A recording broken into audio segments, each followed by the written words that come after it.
And we're live. Hello. There's so many new friends in chat. Hey, hello. Welcome the entire Zenith MMO community, it looks like. Yeah, like about 200 people, 150 people before we started the stream. Yeah. Nice to have all of you. Very nice to have all of you. For those who are just tuning in for the first time, this is our Creator Spotlight series here at Unity. It's a whole summer where we feature all kinds of major Unity creators of all different kinds of background. And this week is VR week. So we're very excited to cap it off with a great MMO in VR. Of course, we have so many questions. I'm very excited about this one called Zenith. But before we head to that, Hassan, do you want to tell us what we should be looking at for this week on the asset store? Yeah, so if you go to the asset store, we have 5 days left. Let's jump to my screen real quick. We have 5 days left for the Mega Bundle to help you prototype your project. So this works similar to how any Humble Bundle package would work, where we have 3 tiers at different prices. And so the lowest tier at $9.99 has some tools to get your character moving, some easy state solutions for you. At $14.99, you get a few weapons, sound effects, and like bullet projectiles to help you prototype, like a combat game or something like that. And then at $19.99, you get a bunch of like environment packs, enemy patrol packs, like more character movement and like spell particles in addition to everything before that, right? So it's a great deal. You can save up to 95% off. Definitely check this out. There's like 5 days left. and it's super affordable. Great way to start prototyping your game. Jorhoto in chat says, I will wait for the last hour left before purchasing for the risk reward sake. You just got it like really. Just playing chicken with the asset store sales. Yeah, you do that. Give those real emotions there. As long as you get it. But yeah, what's going on from that? We're going to be looking at Zenith VR, as Kyle just mentioned. So let's take a look at their trailer.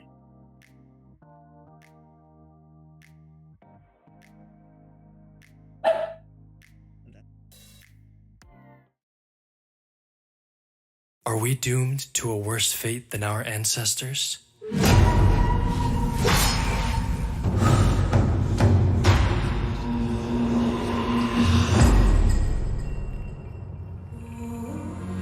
I remember learning about the corruption from long ago. A darkness that enveloped the land and created the fracture. We believed that our world had fallen.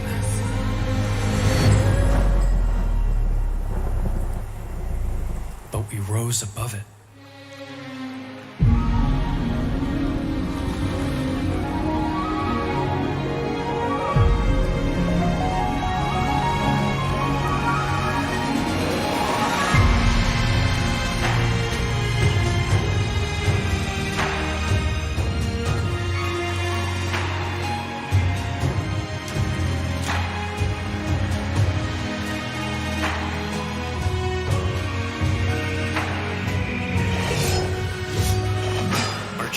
Stepped forward to save us from ruin. Their courage made us whole again. We live in an era of peace, but it is coming to an end.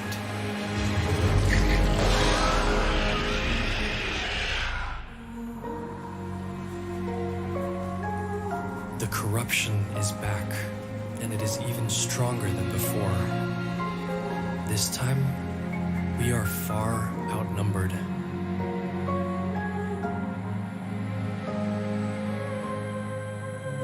Will you break us free from this fate?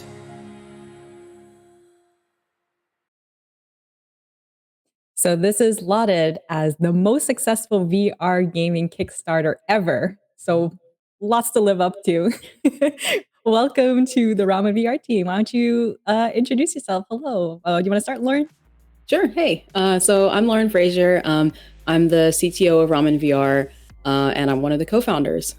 So what I do is I focus on engineering.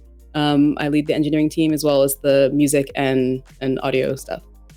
And you're ex-Unity, so yeah, one of us. And I'm ex-Unity. I'm rocking this shirt. So. Nice. We lost a good one. Oh, sorry. My dog wanted to say hi too. That was Pepper. Hi. Hi, Pepper. Sorry. Andy, go ahead. Andy, could you introduce yourself as well? Yeah. So I'm Andy. I'm the CEO and the other co-founder of Ramen VR. And right now I focus mostly on game design, production, marketing, and hiring, obviously, in that side of the house. But my background is product and engineering. And up until maybe a few months ago, I was still like spending more than half of my time in the Unity editor coding and building features and doing content. So I'm really excited to have an opportunity to be here today. It's awesome. Yeah, welcome. Most and foremost, so tell us a little bit about this game. I'm actually really curious if you have a background in making MMOs. This is a very... I'll just say nobody that's ever built an MMO before would try to do this. That's ignorance is bliss is how I would describe why we decided to embark on this project. When do you get to that point where you go like, yeah, you know what? I'm going to make an MMO now. I'm ready. Yeah, we're just like masochists, like? You know, like startup plus MMO plus VR plus cross-platform. We just wanted to take all the hard things and throw it into a bucket and try to build a business out of it. This is like game dev on hard mode here. And when you made that decision, how many people were you? Two. Oh, okay. They said don't do it alone, so you're like, let me find one other person. Yeah, Basically. yeah. Like initially Yeah. one, and then I asked Lauren to do something crazy and like take a leap of faith, basically. But we'd already been working for a while on like other projects together, so we knew we worked really well together. Right. But just to a little bit more seriously, like my background is I've done both like tech startups as well as mobile games and social games. So I was a lead engineer on a game called Mob Wars back in the day, which was a really successful Facebook RPG. And then I moved over to Gree, where I worked on some of the top grossing games on the iOS and Android app stores in 2012, 2013. And so, I've been adjacent to games like this, and I've obviously played MMOs and games my entire life. But I'm nowhere close to attempting something so large and ambitious.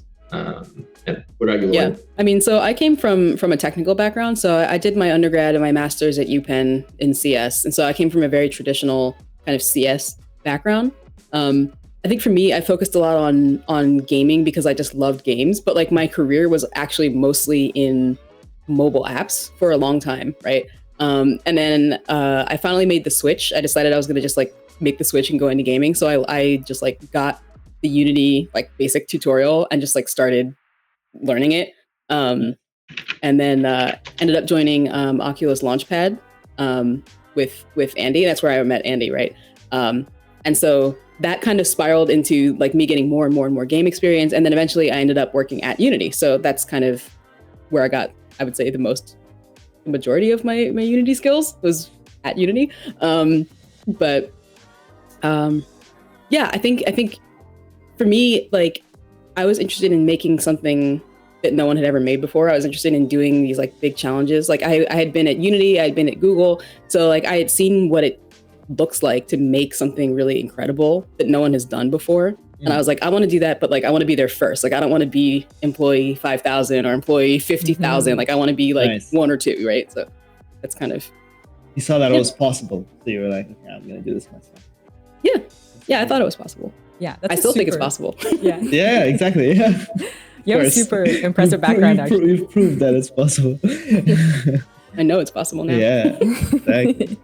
Do you feel like you're at a point now with the team? It's grown obviously more than 2 people since then, and there's a lot of fans now. You have a whole community dedicated. And we'll talk a lot about how you've built this entire community, which I think is like almost as important nowadays when you're coming out with a game. But I'm kind of curious, like you have a super impressive background. I want to point that out because a lot of times we hear teams that are like, they went into game dev or something like that in school. They always like had a game dev background or something like that. And actually some of the teams that I've talked to who were able to accomplish the most technically complicated things were people with very strong CS backgrounds. So they come from development, app development, web development. So I think that actually helps with your workflows, understanding sprints and all those things. Like, would you agree that that's something that you brought to the table? Oh, absolutely. I think that there's a lot to be said, obviously, for like the passion and the design and everything. But I think that when you're building an MMO specifically, like it's an infrastructure-based game. So you need to have a lot of strong technical foundations to get a project like that up and running, for sure. Nice. Cool. So tell us a little bit about your game. So Zenith is a massively multiplayer online world built for VR. And I guess the way I would describe it is it feels like a mixture of something like a Final Fantasy 14 or WoW crossed with Breath of the Wild, in that it's got the colorful open world and the sense of real-time action and movement. Like you can swim in the game, you can glide through the skies with ease, you can climb every surface, but it also pairs that with a really satisfying kind of core progression that an MMO can provide. And obviously also the massively multiplayer aspect of it, where you're living in this potentially infinite universe with thousands of users that are in the same world at the same time. And that, we're personally really excited by that because it kind of encourages kind of serendipity and people to meet each other and to connect in ways that they might not otherwise do so. And so, yeah, that's kind of Zenith in a nutshell. It's got the aesthetic is very bright, colorful, stylized. We are I guess I would say we are inspired by our favorite JRPGs and animes, but we are not, strictly speaking, an anime game. The aesthetic is more akin to something I would say in like Final Fantasy, in that it's more realistic, but with an eye towards whimsy. Is there a reason why you specifically say it's not an anime game? That's so interesting that you mentioned that. Because I don't like people. Well, this is a little bit of a. We get compared to Sword Art Online a lot. Okay, yeah. And that's a dangerous comparison, because on one end, it's great to be, compared to something that's such a cultural icon and something that really paints a picture of what the future could be like. But on the other side, it makes it impossible to live up to the expectations of an SAO. Mm-hmm. And so we want people, we just want to, truth in our marketing, right? Like when people drop in, they're not going to have you're not going to have like giant anime AI cat girls running around all over the place. It's going to be a mixture of kind of Western and Eastern art styles and disciplines. It's not going to be as gritty as, Red Dead or Skyrim, but it's not going to be Tales of Berseria or something that's wholly anime like Valkyrie Chronicles. Mm-hmm. Which is probably why you say it's like World of Warcraft meets your favorite JRPGs. And so what are some of your favorite JRPGs that kind of inspired this game? Well, I'll go first, and then I'm sure Lauren has her own. Yep. So, Final Fantasy is obviously, one of my favorite old standbys. Final Fantasy 3 or, 6 in Japan. Final Fantasy 7. 11? 11, I played some 11, but to be honest, I didn't get too far. I got to the desert part where you get the chocobo. Mm-hmm. You get your first chocobo, and then I stopped playing, and then I started playing WoW. But more recently, games like Nier and Persona have made a real huge impact on how I view games, and definitely influenced some of the thought process there. Same. I think for me, Final Fantasy X was probably the biggest influence on me in terms of all Final Fantasies. But 14 as well, I really like. I got into it, I think, a little bit later than a lot of people, but there's a big resurgence of it now, right? There's a lot of people who are diving into it again, so it's kind of cool to see that. But yeah, I love to play 14 and just think about I wonder how they did that. I wonder how they did this, which is a little bit dangerous because sometimes I'm I can't ruin my favorite games. I can't analyze it too much. But right. Nier games as well. I really enjoyed. I also like a lot of the kind of single player RPGs just because I like story as well. I'm really into story and music, and that's kind of why I work with those teams as well. But yeah. It's funny that you say that. They say a lot of game developers can't enjoy games after they become game developers because they become too analytical and maybe compare their own work or things like that. But I'm wondering, do you still actively play any MMORPGs in your spare time while developing this, or is it just become too much? I don't always have a lot of time, but I still have my 14 account and I still log in whenever I can. It's just not very often. I'm in a guild and I log in just long enough to not get kicked so that they see that I'm active. I'm oh, I'm here. It's my monthly login. And then I log out again. Still around, guys. If I have time, then yes, I still play a lot of 14. Okay, nice. Yeah. So I'm wondering, we said this is it's the top grossing on Kickstarter VR game, right? At the time, I don't know if that's at the time clipped so far. I'd love to hear the history of that. So the history of the development of this game from Kickstarter, from before Kickstarter up till the Kickstarter and to this point. Maybe you could talk a little bit about that. So we started Ramen VR, I guess, a little bit over 2 years ago now, with the express purpose of building Zenith. And so for us, this is not so much a game studio as it is a vehicle to work on Zenith. And we see ourselves kind of working on Zenith for the foreseeable future, right? This is kind of, I like to say it's kind of our life's work, and we're putting everything we have into it because we really believe in the mission. And so we started, we got accepted into this accelerator program called Y Combinator out in California. It's the same accelerator program that the Twitch, Airbnb, and Reddit, those companies all kind of started from YC. And so they encouraged us to kind of work towards a goal during that 3-month program. And our goal was we were going to launch a successful Kickstarter. And so our Kickstarter, we had like an internal goal of hitting like 50,000 or something within 45 days so that we could like pitch VCs and say this was something that was generating a lot of heat. And we were beyond, we never expected that we would get $280,000 in 45 days, but we were really excited to do so because it was kind of vindication that people were excited about the product and what we were working on. And then, based off of that strength, we raised money from some notable, angel investors, including the co-founder of Twitch, Kevin Lin, former COO there. And then also, the founder of YC also invested in us, and Holly Liu, the founder of Kabam, which is a big mobile gaming company back in the day. And then Makers Fund, which is one of the now the biggest or most well-known venture capitalists in the gaming space. And so we felt like that was a really good sign that we were on something. Of course, then it was up to us to prove it. And so we kind of went heads down for a really long time and just cranked on the build, just working on all the core systems, getting the gameplay out, and just showing really minor reveals here and there. And then in March we launched our first alpha, which was really, really well received. It showcased the amount of progress we had made. It showcased that we were real. This was a real game. It was coming.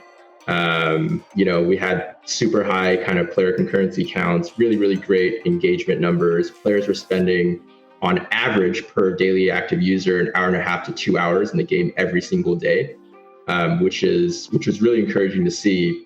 And so, that led us to where we are today. And now we're just kind of working on the full release.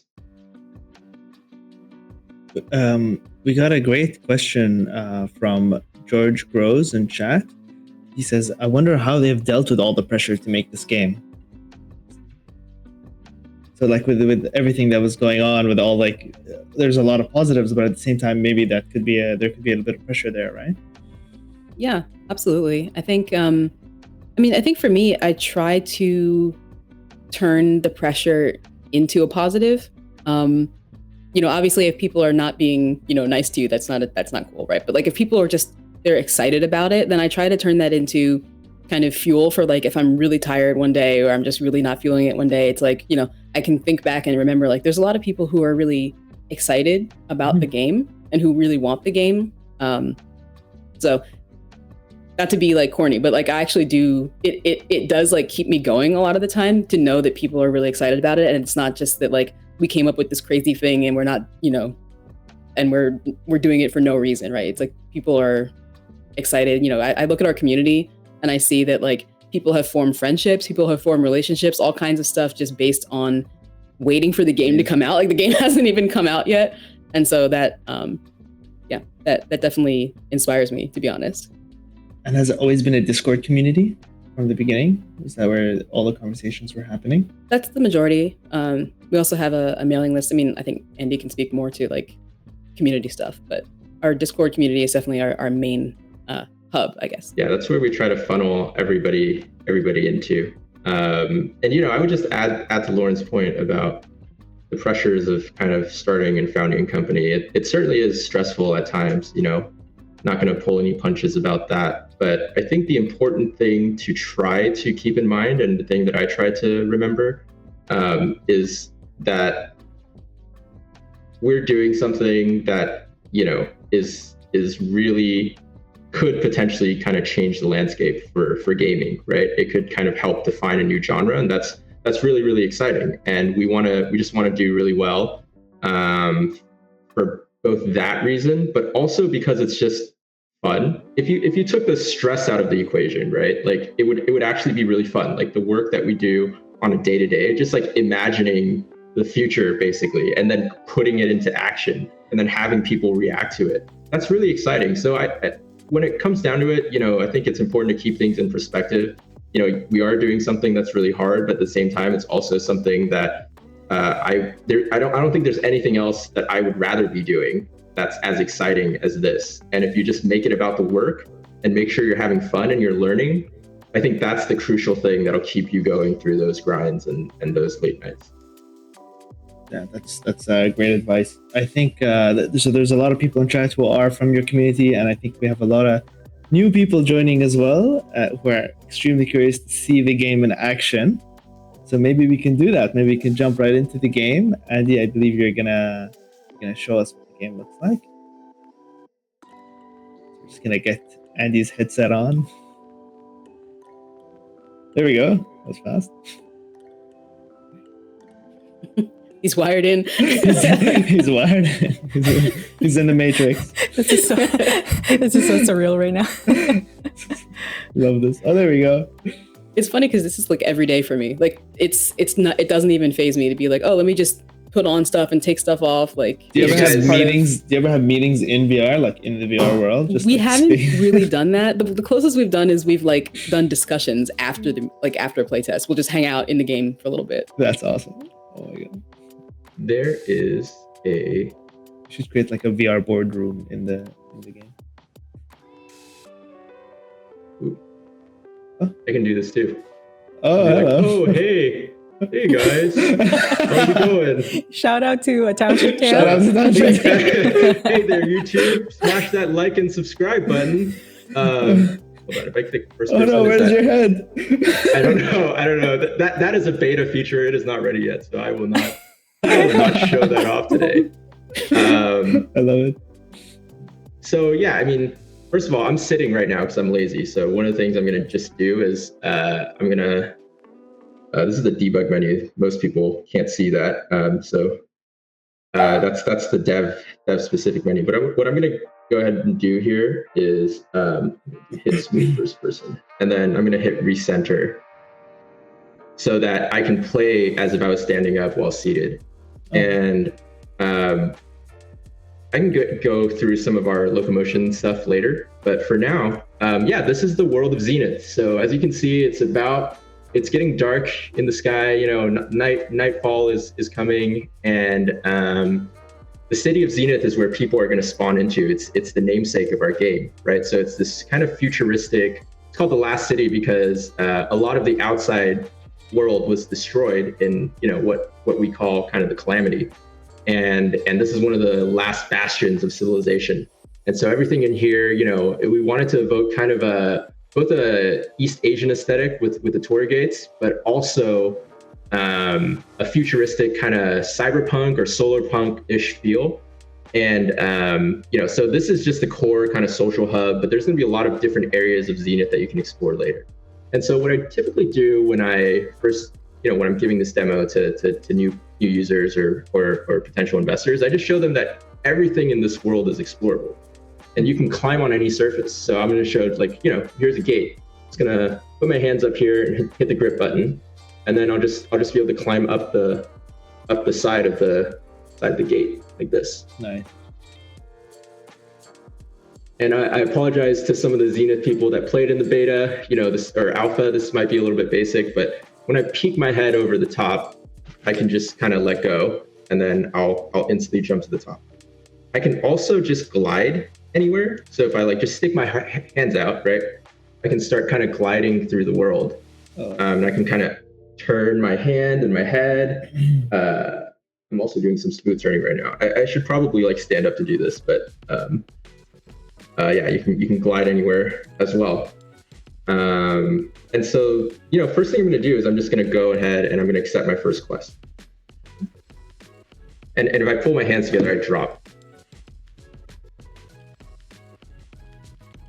But, you have this kind of WoW style kind of quest icon. And I'm just going to hit this, welcome to Zenith, recruit. Ready for some on-the-job training? The Zenithian army is chasing down Lyra. So that means you new bloods need to blah, blah, blah, blah. So I'm going to hit accept. And so I'm going to have my first quest. And so a lot of this UI is still kind of in the works. So nothing is final, obviously. This is still kind of an alpha build. But you can see out there in the distance that there's that exclamation kind of map marker icon, and that denotes where we need to go for the quest. Additionally, you can also press the mini map button, which will show your objectives up here on the left, as well as a little cool mini map that you can follow to reach your destination. So we're just going to go ahead and head out this way, and the yellow is where you are on the map. I love how colorful and bright this game looks. I don't know, there's been a lot of these RPG type games in the last, there's a lot of criticism around that, right? In the last like 5 or so years, like there's more dark and gritty games. So it's really nice. This is a game that you want to sit in for long periods of time and it doesn't strain your eyes and things like that. Yeah, and one thing I'll point out here, because a lot of people missed it during the alpha, is the enhancement station. So the enhancement station is kind of part of our meta and progression, in that you're able to kind of select armor and weapons, and then you're able to gather materials and enhance them. And you can see kind of the steps to enhance. You need 5 dust, you have squire shoes, and these will become squire shoes +1, and the chance of success is 100. So part of the cool thing about VR is it's really tactile, right? So I can like grab onto this handle and just pull down to enhance. Well, I don't have enough dust right now, but instead of in another in a desktop VR game where you might just be pressing a button, we can really kind of make it feel like you're doing something within the world. Mm-hmm. Yeah, that's very satisfying. I love how a lot of the UI is kind of integrated. You have the mini map over your hand, and it's not just like a HUD all the time. So yeah, it's really great. So this is the first view into the world of Zenith. How far do you guys want me to go with this? You can keep going. Yeah, you keep going. Yeah. Sweet. So what are you on right now? Are you just walking across a bridge, or are you on? Yeah, I'm walking across a bridge. So there's this giant kind of chasm between the world, the rest of the world, and these basalt columns and the city of Zenith itself. And so the idea is that there's this like over city on top, but later on we're also going to add like an under city.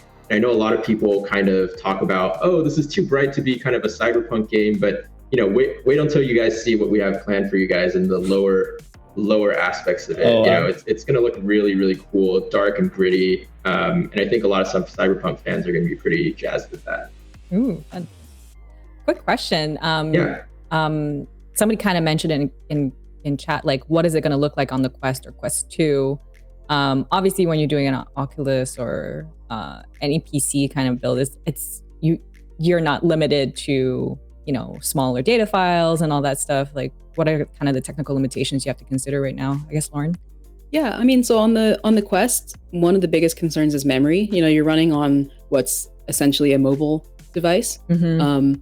So processing power is important, obviously, but the memory, I think, is a big issue, especially for a game like ours, where it's an open world. So you're having to store a lot of stuff in memory at the same time, right?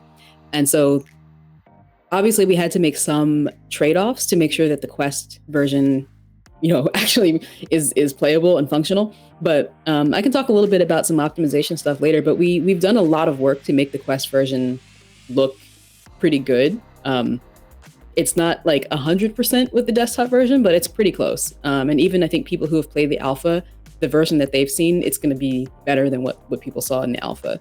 Nice. But yeah, we have a lot of tech built around optimization and around things like world streaming, so that like it appears to be one seamless open world, but content can come in and out as you move through the world. Yeah, a lot of people are really excited to see the combat. A lot of people in chat. Oh no.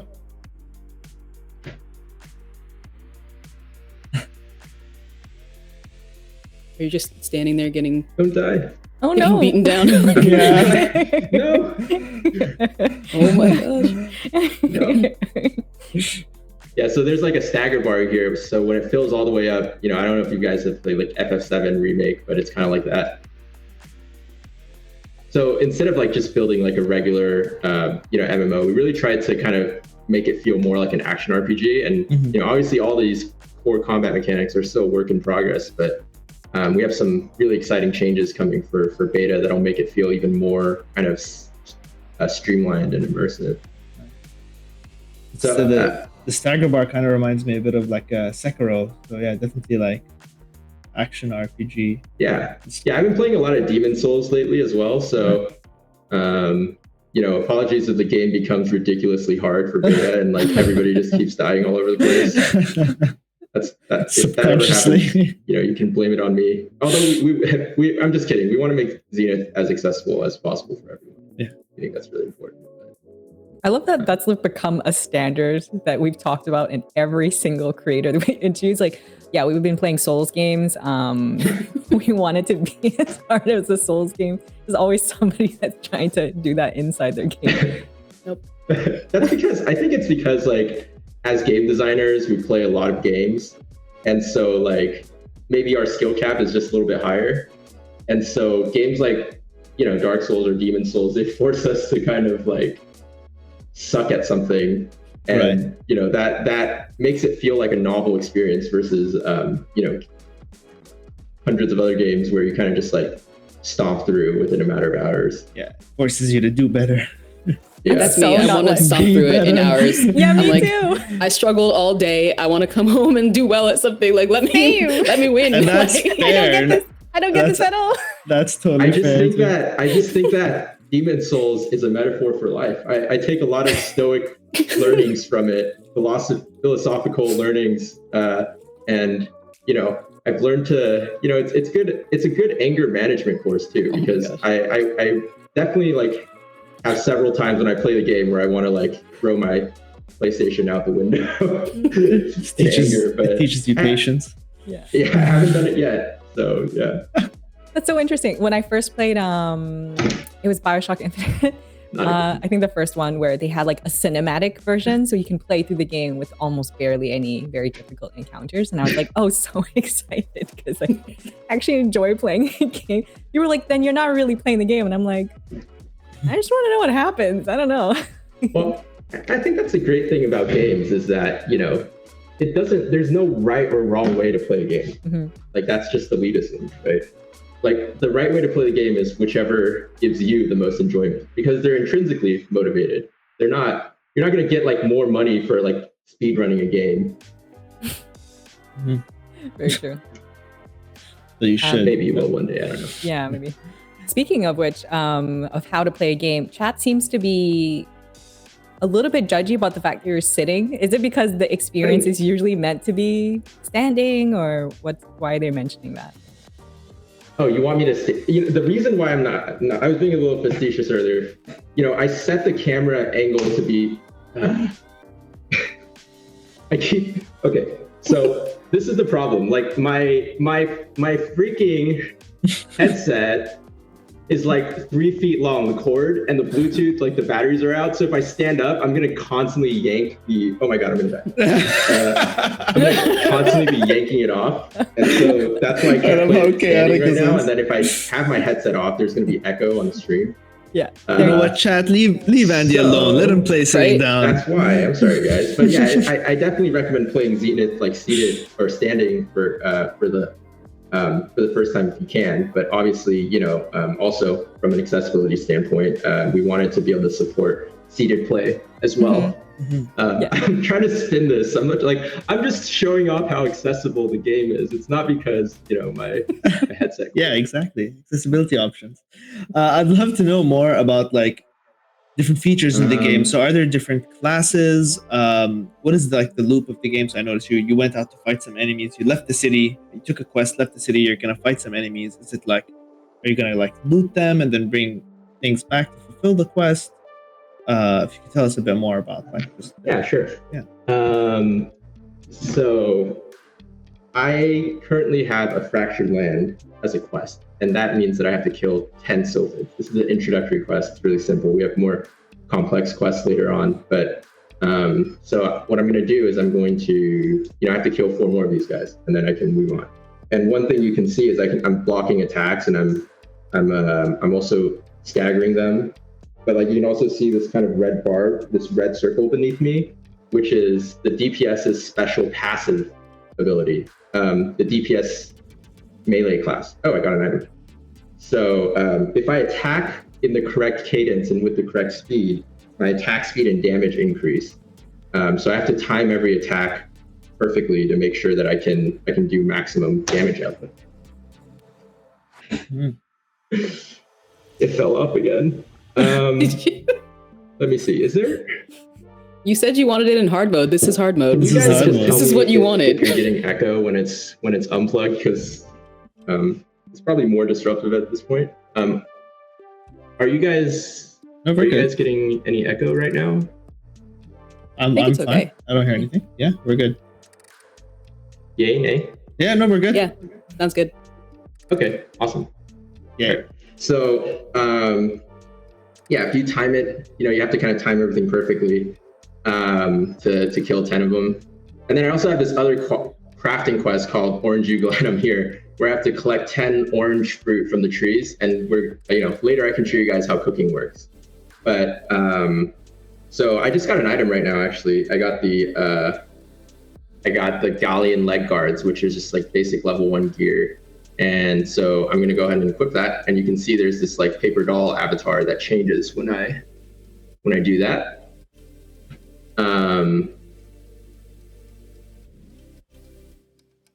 There's also like, you can see like vegetables and fruit all over the ground that are sparkly, and you can kind of just pick it up. So are there many different environments in the world that you can explore? Sorry, what was that? Are there many different environments in the world that you can explore? Yeah, there's a ton. We have 5 different biomes, ranging from seaside villages to redwood forests to deserts and mountain highlands. So there's a lot of different areas you can explore, but this kind of open plains area is the first area that you'll see in Zenith. So now I'm just climbing on trees and gathering some oranges, and you can see my gather orange skill is increasing as well. Chad asked a really good question, actually. Will there be any in-game purchases? So not at launch. So one of the things that we really wanted to emphasize is one of our core values is kind of like doing right by the players. So we're never going to be pay to win, but we do eventually want to like allow people to customize their character and buy new skins and things like that. So we're definitely gonna have cosmetic transactions and things of that nature. And we've also considered doing things like battle passes, but not at launch. Mm-hmm. Is that something I'm so curious about a game like this? Like since it's a very future facing game for you as a team. Like, do you often have to think about monetization models and how do those conversations go? It must be very hard to balance that without making the community very upset as well. For sure, and that's kind of one of the reasons why we're working on Zenith for the long haul. So we have to kind of consider how the game changes as well as how we make money over time. And we're all gamers and we love games and stuff, but in order for us to keep working on Zenith, we obviously have to make some money so we can keep paying ourselves. But the way that we think about it is that VR is still such a nascent industry, and so we're gonna evolve alongside it as the monetization models change. And right now, the thing that we think provides the best value for players is like just having a box price with no subscription. Mm-hmm. And so, at launch, you'll be able to buy Zenith, and then you'll have Zenith forever. You'll be able to play it without any subscription. But in the future, that might change depending on how fast VR grows. Right now, it's still relatively small audience when compared to, the entire gaming ecosystem. I love what Lassic One said in the chat. It says, "Fashion is the true end game." Yeah, it kind of is an MMO.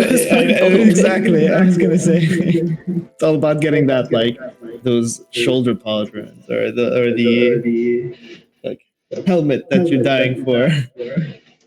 Things definitely. I mean, especially in VR, self-embodiment is so important, and that's one of the reasons why we're so interested in Zenith. And by the way, this is all temporary UI, but I'm just like buying some fuel now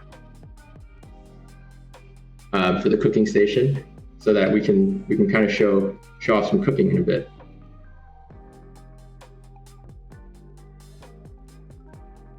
All right. I love that Cookie is definitely not just Mika with a hat on. Like, my favorite NPC.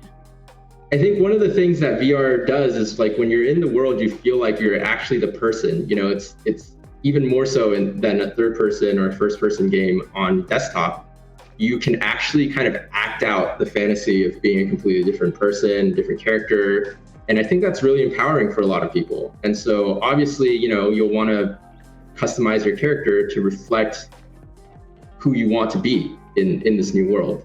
And our goal with you know, Zenith has always been to create experiences that enable people to connect and build friendships and bonds that they just as strong as the ones that they have in real life, you know?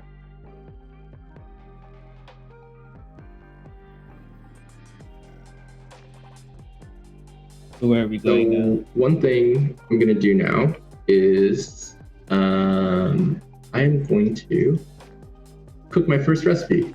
So can you cook anywhere, like on the fly, or do you have to go to a specific cooking station? Yeah, I have to open a cooking station. Okay. And I'll show you guys how we do that. So right now I have to make an orange creamsicle smoothie. And the way we do that, I'm gonna learn this recipe. And this is like not the final way to learn the recipe, but it's pretty funny right now. I'm just gonna grab it out of my inventory. And then this is kind of the recipe. And then I'm just gonna eat it. And that's how I learn recipes right now. That's amazing. There, I now That should be the final version. Oh, I love that though. I took it literally. They were like consumables, and I was like, got it. You have to eat every item. Yes. You literally have to eat every item. So we have this recipe that we learn, and the effects are it gives me 10% rage, which is a stat that Blade Masters can get. Rage is basically like a resource bar for using abilities. I don't have enough resources here, so I think it requires some milk and some oranges. So I'm actually gonna go gather some more. First of all, I'm gonna go to the vendor, and I'm gonna buy some milk. I actually don't like creamsicles, so rage is actually exactly the stat I would get if I were to ever.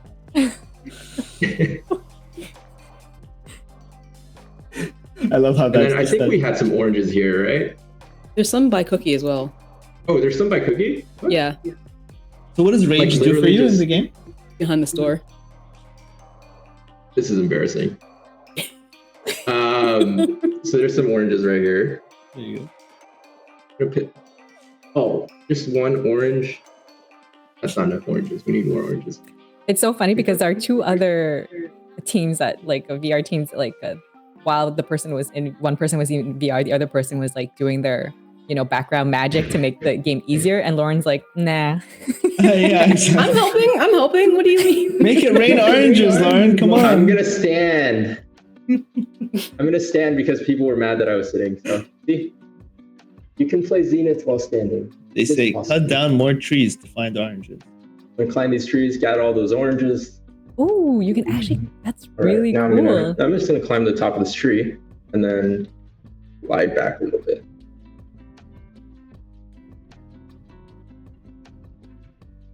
As everybody knows, when you glide through the skies, there are air streaks that pop out of your hands because that's how gliding works.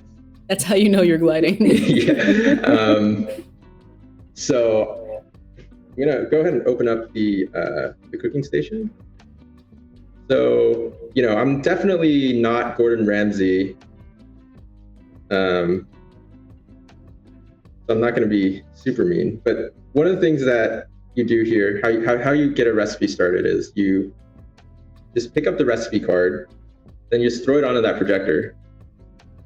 And then now the ingredients pop up magically here. And this is fuel. So you basically, to start a cook, the cook needs fuel. Mm-hmm. So, you know, I pick this up and I just slot it in here. And again, this is one of those things that is like really satisfying in VR to be able to do. And I just like, oop, I'm gonna put the orange on here first, I guess.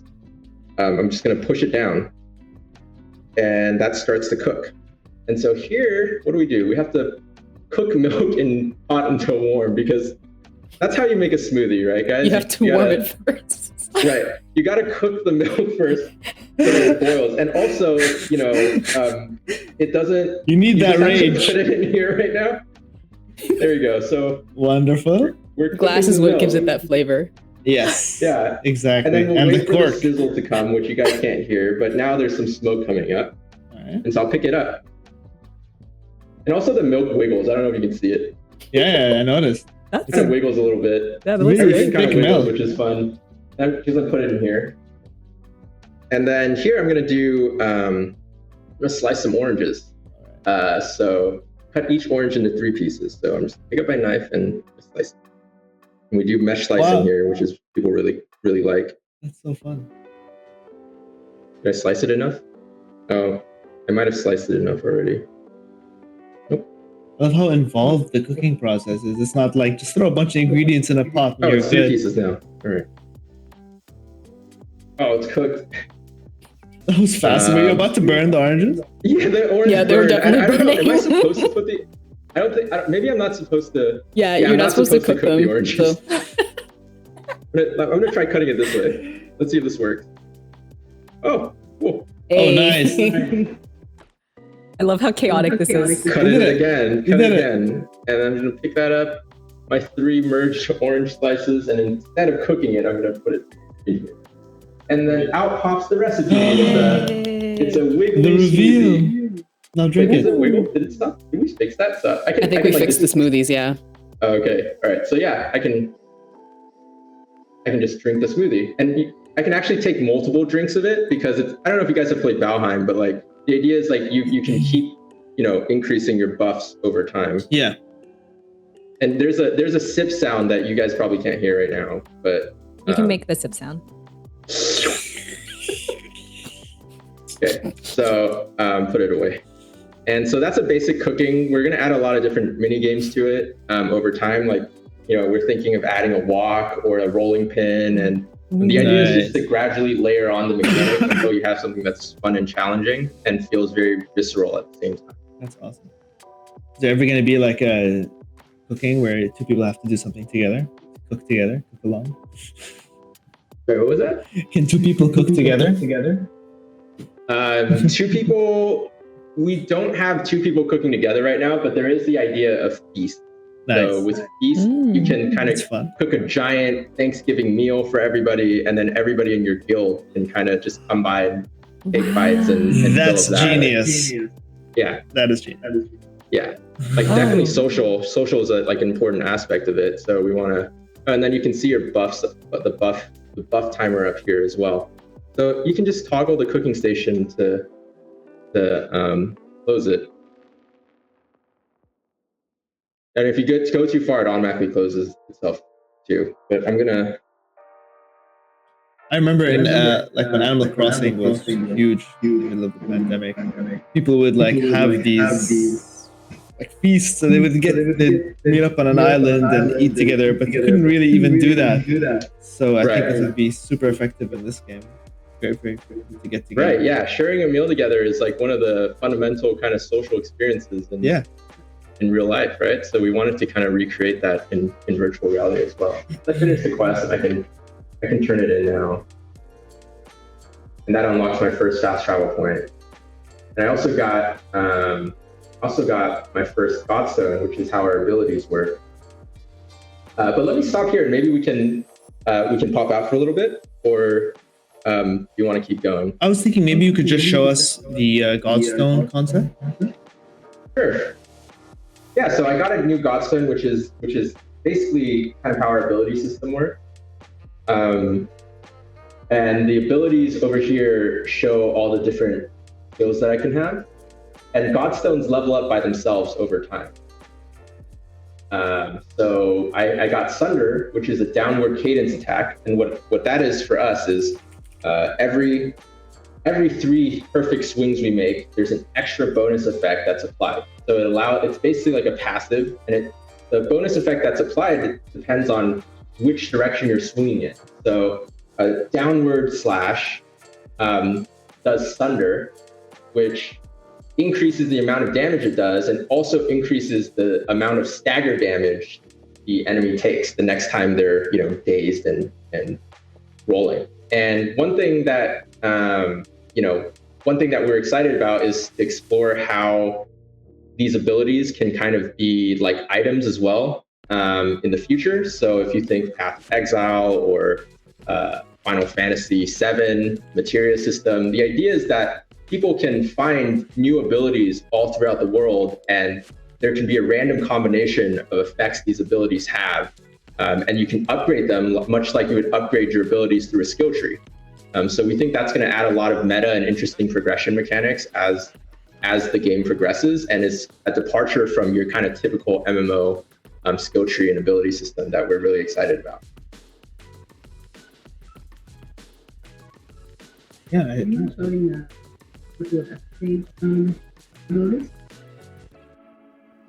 Sure, yeah. I just log out to do that.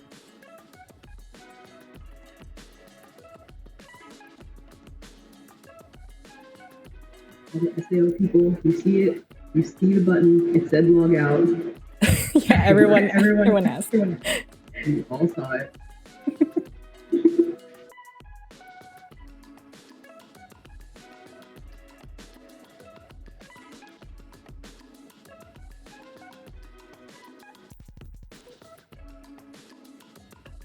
Yeah, someone in the chat asked about lag. It's mostly from the video. It's not actually in the game. The game performs pretty well. So.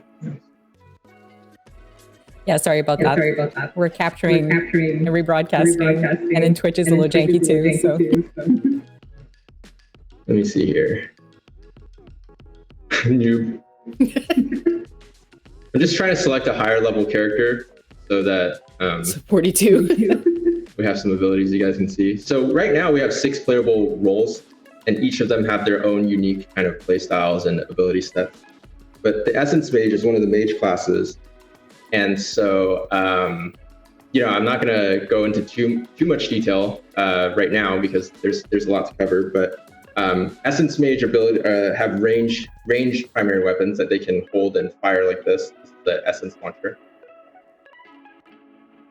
And then they cast spells by doing gestures. So I'm going to do a downward gesture right now, and then that's going to put my spell. It's going to put it in an active state, and you guys can see in front of me that blue reticle is where the spell will cast.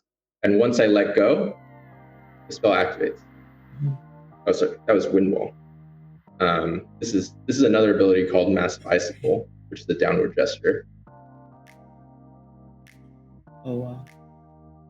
Yeah, and that delay is really fun because you kind of have to time it, and you have to project kind of when that enemy will come in there. And it does a lot of damage. It also staggers them. It's really fun when you're partnering up with someone or you're in a party, because then you can have like the tank pull a bunch of stuff into a group and then have someone Massive Icicle the whole group of them. That's so cool. This is like the healing ability because I'm playing the support Essence Mage. You pull up and then you summon kind of a healing spring. Is it different gestures for every ability? So you can think of like gestures as basically ability slots. So you have like up, down, side to side. You also can summon projectiles by pressing the trigger button. So summon an orb of water, and this also heals in an AoE the people that it hits. And through that.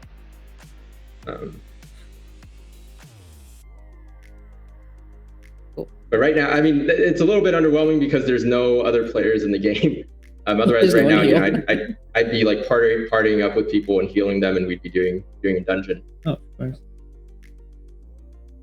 No, it looks fantastic. I love that you can equip it to the slot you want and use the gesture you prefer for each ability. If you look at the Godstone UI again, you can see that gesture down, horizontal, up, trigger, ultimate. They're different. There are definitely a lot of different combinations here, but we plan on adding more over time as well.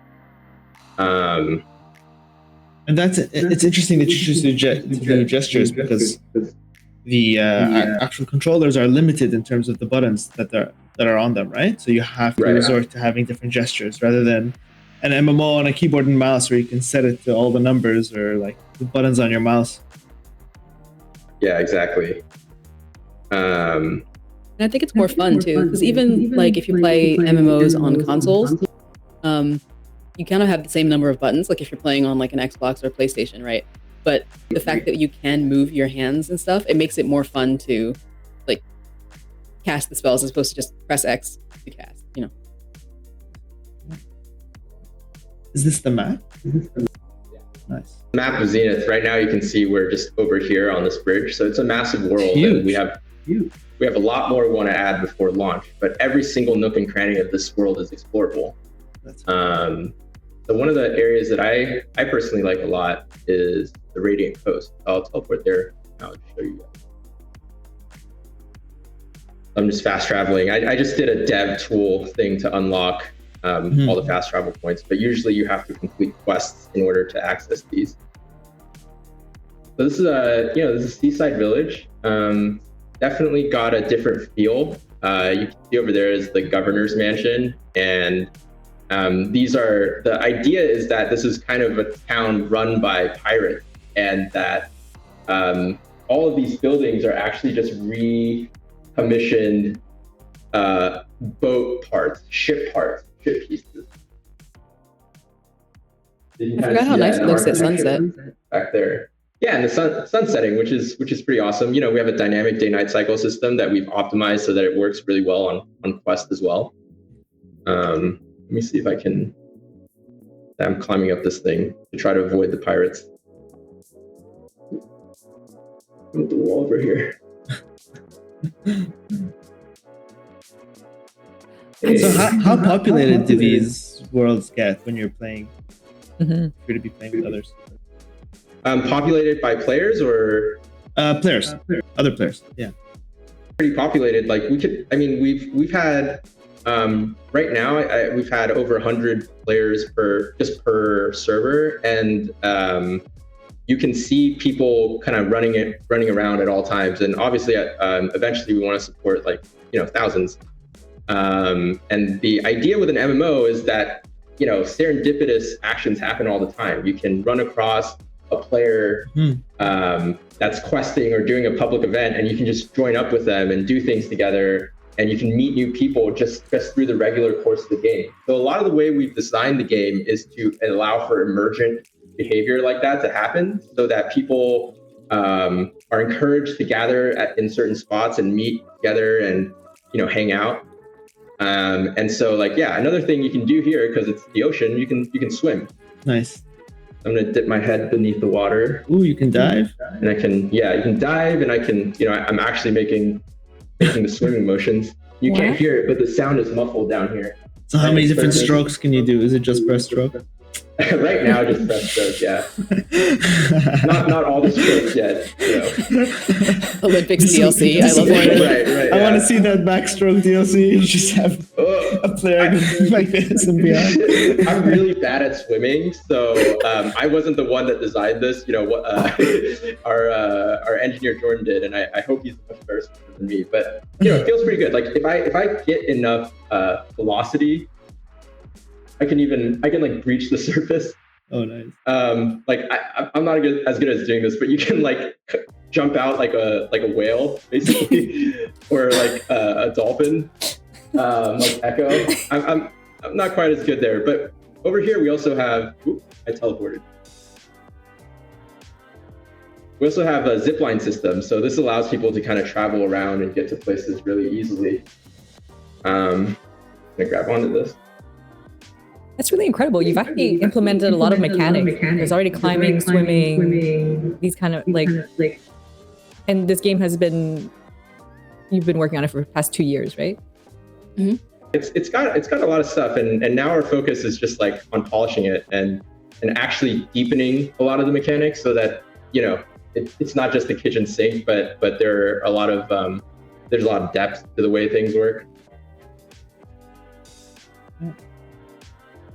Wondering with the, I think we'll get to this a little later, but with the zipline, that forced motion, does that not make you feel a bit sick, or how do you achieve that in VR? Okay, so there's some members of our team get incredibly motion sick. So this is all tried and tested with them. Right. It's me. I'm members. Yeah, I didn't want to like call Lauren out if she didn't want to say it, but I'm members. Nice. The idea is actually this doesn't cause a lot of motion sickness. Usually the thing that causes motion sickness is like lateral movement or like vection in terms of increasing velocity over time. But because as soon as you click on it, it starts going at constant velocity, it actually doesn't cause you to feel that sick. Same thing with climbing and swimming. That being said, obviously we wanted to make this as accessible as for everyone. So if that makes me sick, I can actually turn on what's called the out-of-body locomotion system, which is almost like that's the vignette, third-person version of our game in VR, and that actually ends up feeling pretty good as well, surprisingly. We also have obviously like even more immersive options like smooth turning, which makes me really sick. But like, you've seen me like jump around doing quick turns all the time, but people really like smooth turning as well. So that's an option for people that want the full immersion. But anyways, for out of body, let me just show you how that works. You can see my body run out now, right? Oh, yeah. So that it's not like a first person thing. You can see my hands moving around. And then what I can do, I can show you how that works if I grab onto this. You can see me like go off over there. Oh. And then as I travel into a certain distance, it automatically snaps me back to the position I'm in. So that there's zero discomfort there if you do it that way. Really interesting solution. I love seeing all these different solutions that different VR developers are coming up with. I feel like you're really moving the medium forward by attempting things like this. Climbing works that way. Nice. You can see the character climbing in front. Mm-hmm. The main point is that the camera never moves other than to just blink to the next place. Right. Exactly.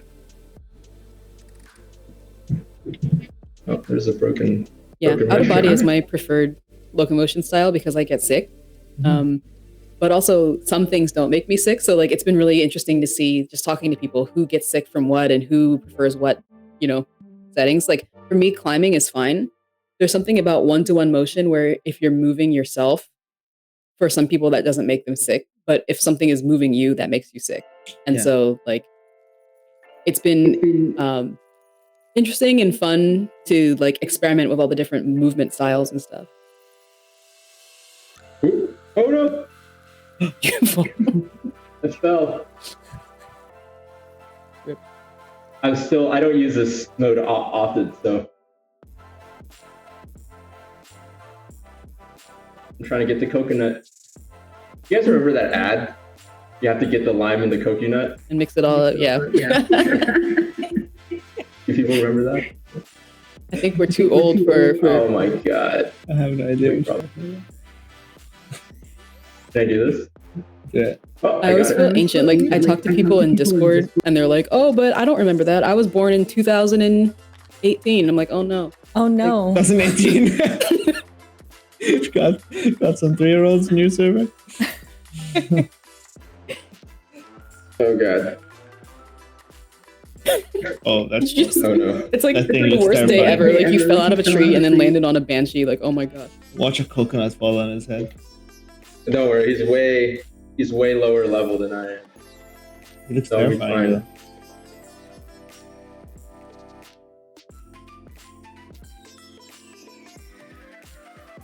I'm just trying to teleport over there.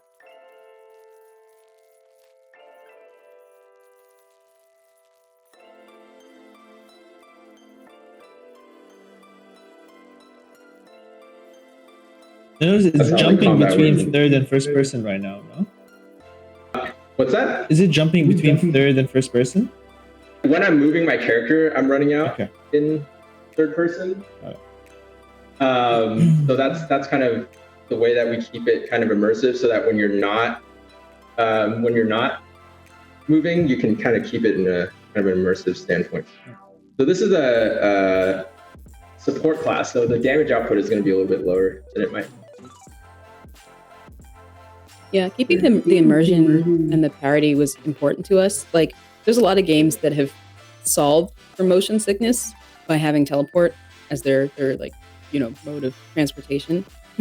But like, if you're in a group of people and they're all talking and stuff together, it doesn't feel like you're part of the group, right? Like, you see everyone run together and then you just kind of like jump randomly around them. So it kind of it increases the immersion, at least for me, to feel like I can walk with people and talk to people, and like, it's just that my camera is not sliding, Yeah. Right. Yeah, totally. So now that we've seen the Godstone abilities in game, I believe we were gonna jump into the editor and you're gonna show us how you actually set that up. Yeah. Okay, great. So Andy, you get to have a break, come back to the real world.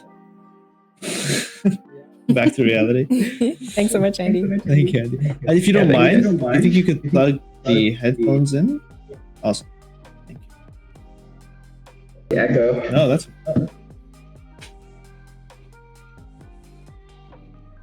You didn't want to get sit down shamed anymore by the chat.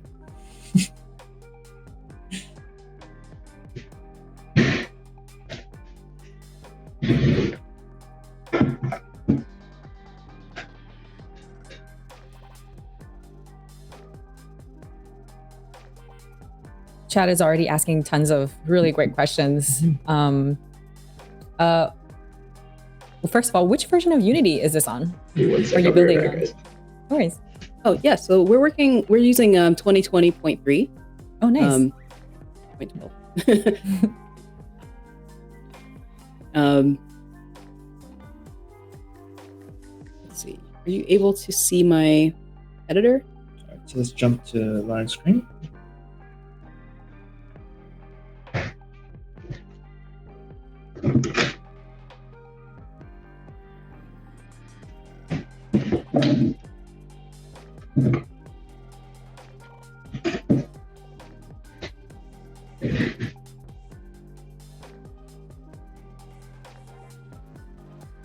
And there we are. Yes, we can see your editor now. Cool. All right. Let me just get that all set up. Awesome. So yeah, we saw Andy just now playing the game and using those abilities, those Godstone abilities, and so I think it would be fun for us to go through and choose a fan favorite to remake. I saw someone mention Massive Icicle in the chat, so we're gonna remake Massive Icicle. Okay. So cool. Massive Icicle is that Essence Mage ability that the giant ball, like ice ball, like flies up in the air, and then it waits for a second, and then it comes down and does like a huge AoE. Cool. I think that's my favorite thing about a lot of MMOs is seeing like what kind of AoE that like affects animation. Those are like always been one of the most immersive aspects of playing MMOs for me. Mm-hmm. Yeah, it's a lot of fun. And it becomes chaos when you have more than one like spellcaster on your team, and it's all these crazy effects and abilities. Who's doing what? You can cast with both hands as well. So there were times when people would just be casting like massive icicles just like on repeat. Yeah. Especially during like the alpha events, it was crazy. Like we would have like 100 people standing in like one place, all just casting everything at once. It was really chaotic. And your servers have been able to handle it? Yeah, I was wondering, and performance was fine? That's awesome. For the most part. For the most part, yeah. We've been doing some stress tests actually, just to get data on that and like to see what it takes to crash the servers these days. But I think from Alpha 1 to Alpha 2, they were much more stable. So we're going in the right direction. Nice. Fantastic. Yeah. So yeah, let's jump into some editor stuff. So in Zenith, Godstones are items because you get them over the course of the game, and so they're something that you own, just like you might own a sword or a launcher or something.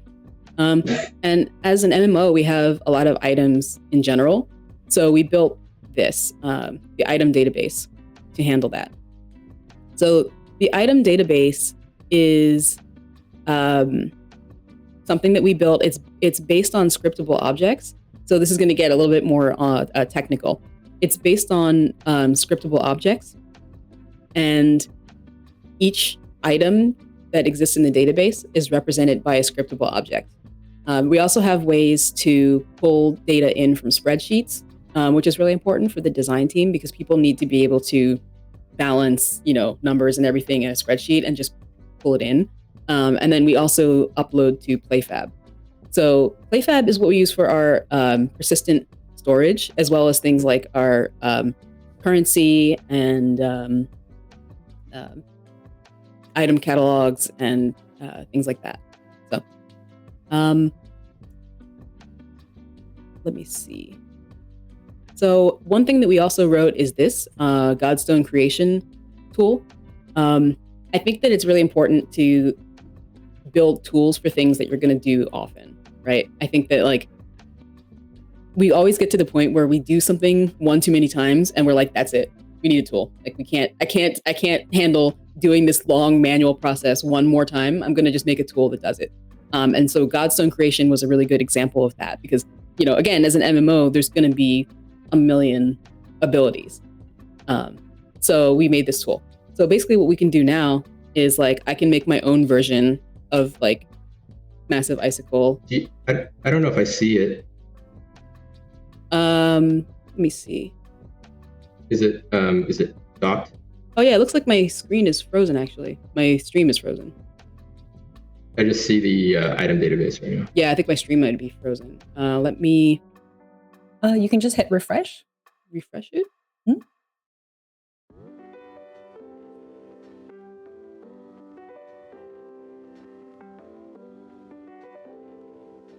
In the meantime, people have asked questions like, it's really hard to balance powers and different classes and things like that. So how do you go about doing that? How does the discussion go with your team?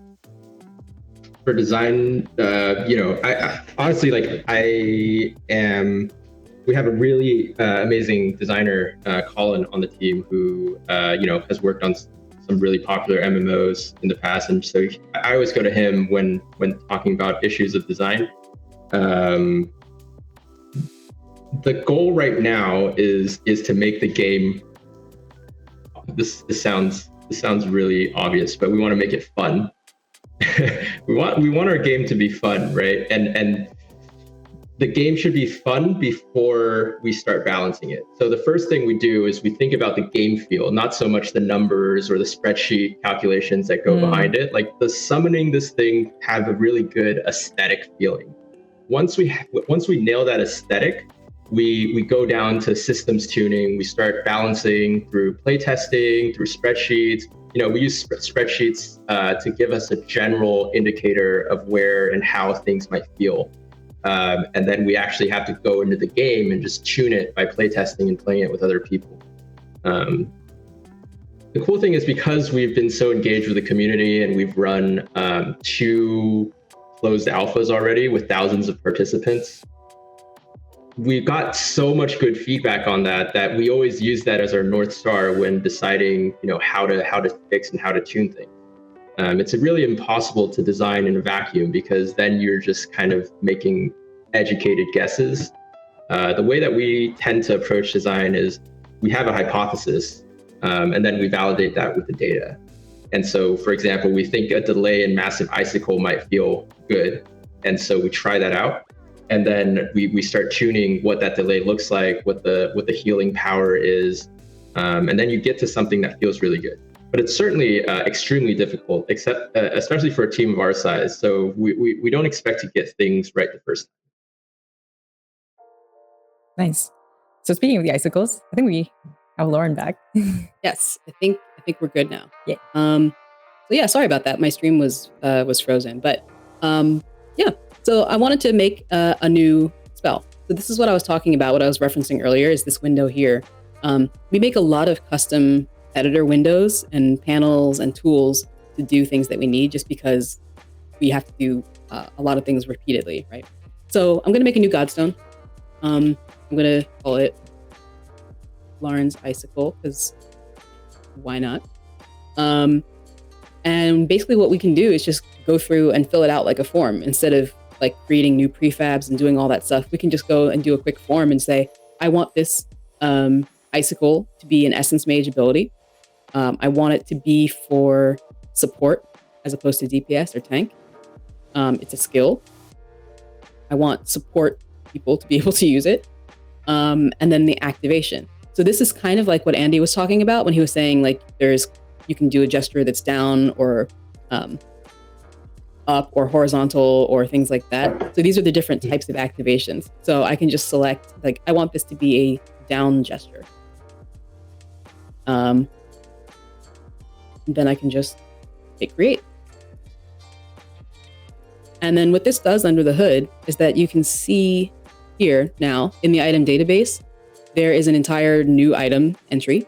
It's got an item ID, which is like the thing that we use under the hood and on PlayFab to identify it, and there's a display name as well. So I might call it like something like that. That's more human readable. We can enter in a description. So in the inventory, you might have seen when Andy was mousing over stuff or pointing over stuff, you could see a description of it. That's where that data comes from. So like I could just write a description in here of like, this ability is great. It's amazing. That's what it does. So it's all done in editor. So if you have this is all done in editor. Yeah. Oh, nice. Okay. Yeah, this is all done in editor. But like I was saying earlier, when my screen was frozen, we can pull in information from a Google Sheet. Okay. The sheet that Andy was mentioning. Nice. Very simple. Did you use anything to help build these like custom inspectors? Yeah, so we use Odin. Nice. So Odin is a tool that we use a lot. It's a tool that allows you to make custom editor content.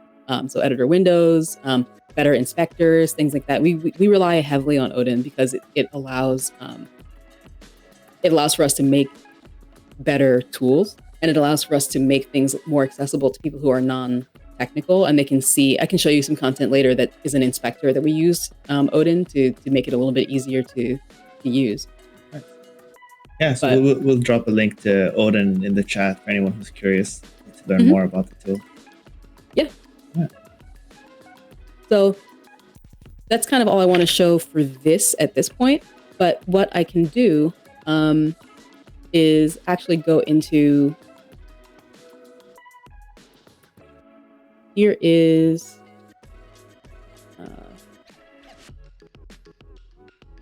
yet another tool that we use. Let me pin this up here.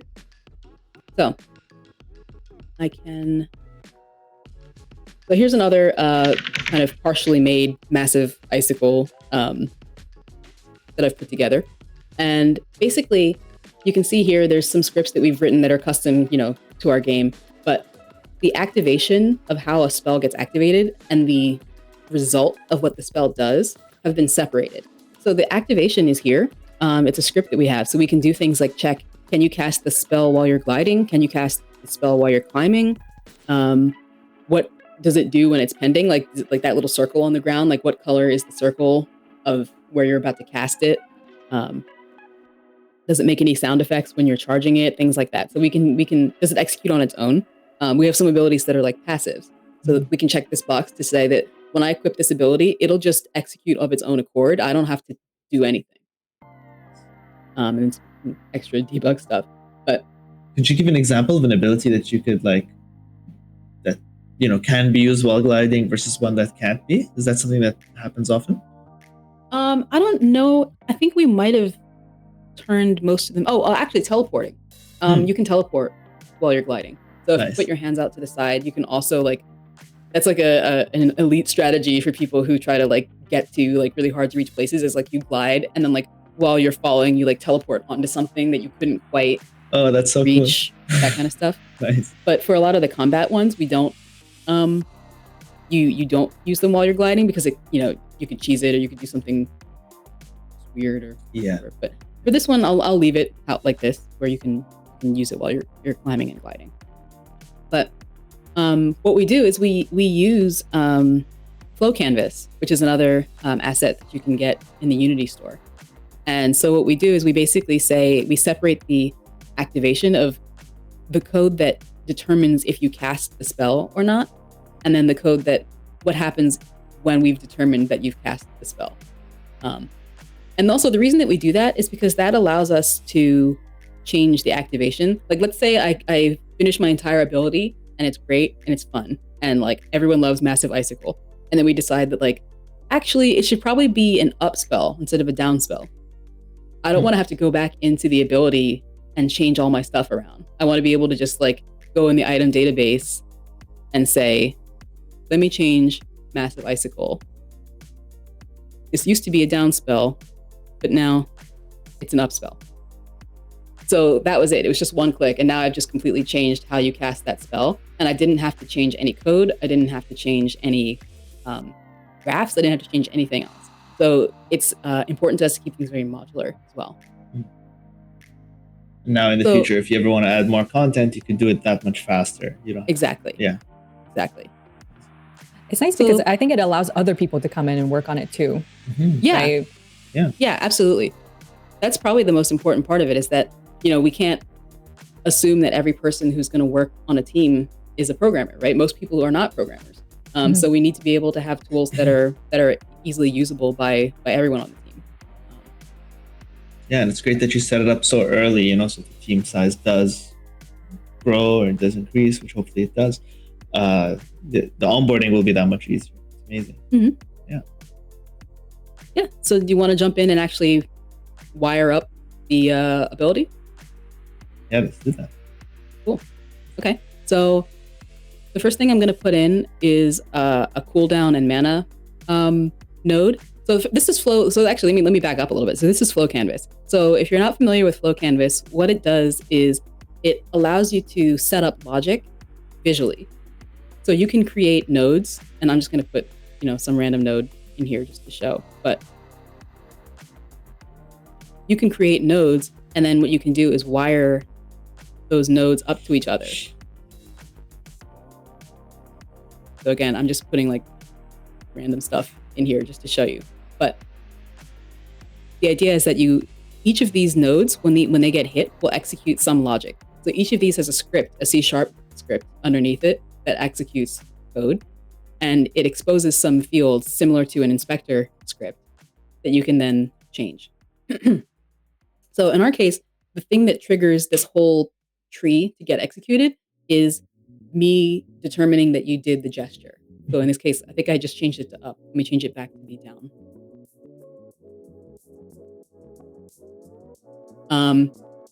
You're going to get this. When you get a down gesture, the on try activate is going to be active, and it's going to flow into the next node. So when I detect that you do a down gesture, the first thing I want to do is check to see, do you have enough mana to cast this ability? Because just because you did it doesn't mean that you should get to cast it, right? You might not have enough mana. That's you right. might not have, the cooldown might not be up. Yeah. You know, there could be a number of different reasons why you can't cast it even though you tried. So this is just recording that you tried, right? What we did was we made a macro, or a set of macros, because this is something that we do all the time. Again, this is an example of modularization. Every ability just about will check for the cooldown and the mana. So rather than putting like 10 nodes in here that do all this stuff, we made one giant macro node that's like check for the cooldown and check for the mana. And it's just one abstract thing. So when I detect the down gesture, I'm going to take this and hook this up here.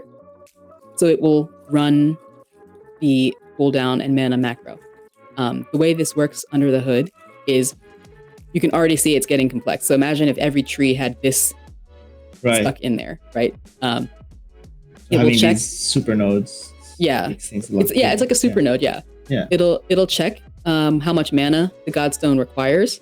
It'll check how long the cooldown is, and then it'll keep track internally, which you can see these are actually more of these like super nodes that have. I'm not going to go into these, but Yeah. It'll actually check how much mana do you currently have, how much cooldown, what is the status of the cooldown, and it'll check it against the Godstone. So I'll put that data in last, but those are numbers that it will check against. Let me go back up. But yeah, so that's why we have this, is that it's the one super node that kind of encompasses all this extra logic, and it allows us, again, more logic, right? It allows us to just kind of say, check the cooldown, and it's just one node, nothing fancy. So if the cooldown and the mana, are okay, then it will allow you to move on to the next thing. You'll do run success, and it'll flow out into the next set of logic. And if it's not, it'll just stop there. So what we want to do is say, okay, well, if it is successful, then we want to execute that cool AOE. So I'm just going to right click and make an execute AOE node and say, if it was successful, we have enough mana and we have the right cooldown, then hook that up, execute an AOE. So now we get to the fun part.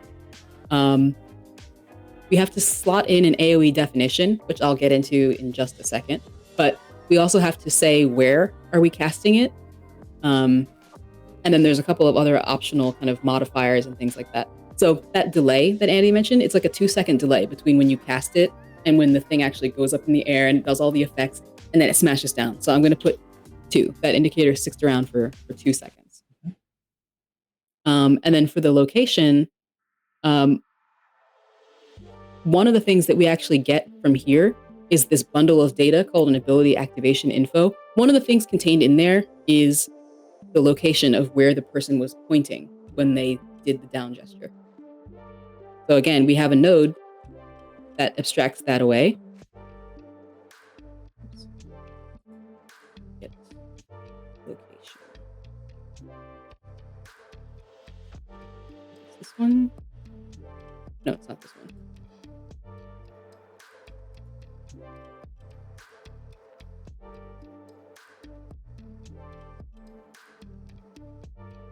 Aha. Nope, it's also not that one. I'm going to cheat and I'm going to copy it from one that I know actually has it.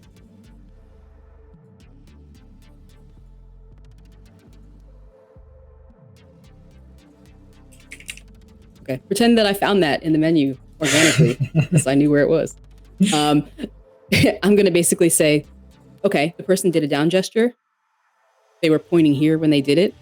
So here is where I want to cast the spell. So at this point, we're actually done with the graph. That's the entire graph. When I do the gesture, check to see if I have a cooldown and mana. If I do, get the location where I was pointing, execute the AoE at the location. So all of that crazy logic and all that crazy stuff that you just saw can be boiled down to these four nodes. And you've built these nodes already, right? Because you've used them in different situations. So you just need to plug in these super nodes. Yep, and they're all reusable. So this cooldown and mana one, you see in almost every ability, because almost every ability checks the cooldown or the mana. So let's talk about the cooldown and the mana now. That's the kind of thing that a game designer should be able to tweak, right? And so they shouldn't have to go into the code or do anything like really, elaborate to say, actually, the cooldown feels a little bit fast at 5 seconds. Maybe we should make it 10 seconds. That should be a really easy change that anyone can make without knowing a lot about the whole system. So we actually put that as part of the item database. So if I go here, you can see skillstone data. I'm going to add a new piece of information to this godstone. In this case, the amount of mana that it takes. So let's say that casting this ability takes 5 mana. And I can also add a cooldown. So maybe the cooldown, you can only cast this every 2 seconds. Add. And then if I just refresh this, now you can see mana is 5, cooldown is 2. And we always assume seconds when we have like data, like times and things like that. Right. But just by putting this in here, again, if I say later on, like, actually, this needs to be longer, I'm going to make this a 20-second cooldown. That's all I have to do is just change it there. And this macro, this super node, will go into that godstone in the item database and read these values and just apply that. So I never have to change the nodes again if I want to check for a different amount of time or different cooldown. So that's one of the ways that we keep everything really separate. So Now, the last part is that it doesn't do anything, right? Like it checks the gesture, it checks the cooldown, it looks where you pointed, and it does nothing. So, okay, now we have to like do something. So that is another system that we wrote up that's also kind of based on scriptable objects. So let me pull that up.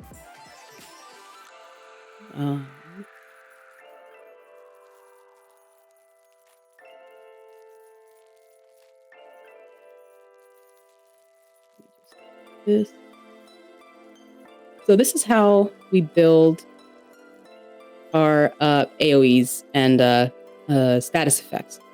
We have a system that's entirely based on, you guessed it, more scriptable objects. And it basically allows us to create a scriptable object for all of the different AoEs that can happen in the game. One thing that's really cool about doing it this way is that it makes it modular, because an Essence Mage can cast Massive Icicle, but what if one day we come across an enemy and we decide, you know what would be really hilarious is if this enemy could cast Massive Icicle. If that's baked into the player or baked into the enemy, now we have to like rip it out and duplicate it and put it somewhere else. Whereas by using a scriptable object, we can just always refer to this. So I can change Massive Icicle to do a completely different thing. I can reuse that ability later on. I can reuse that AoE.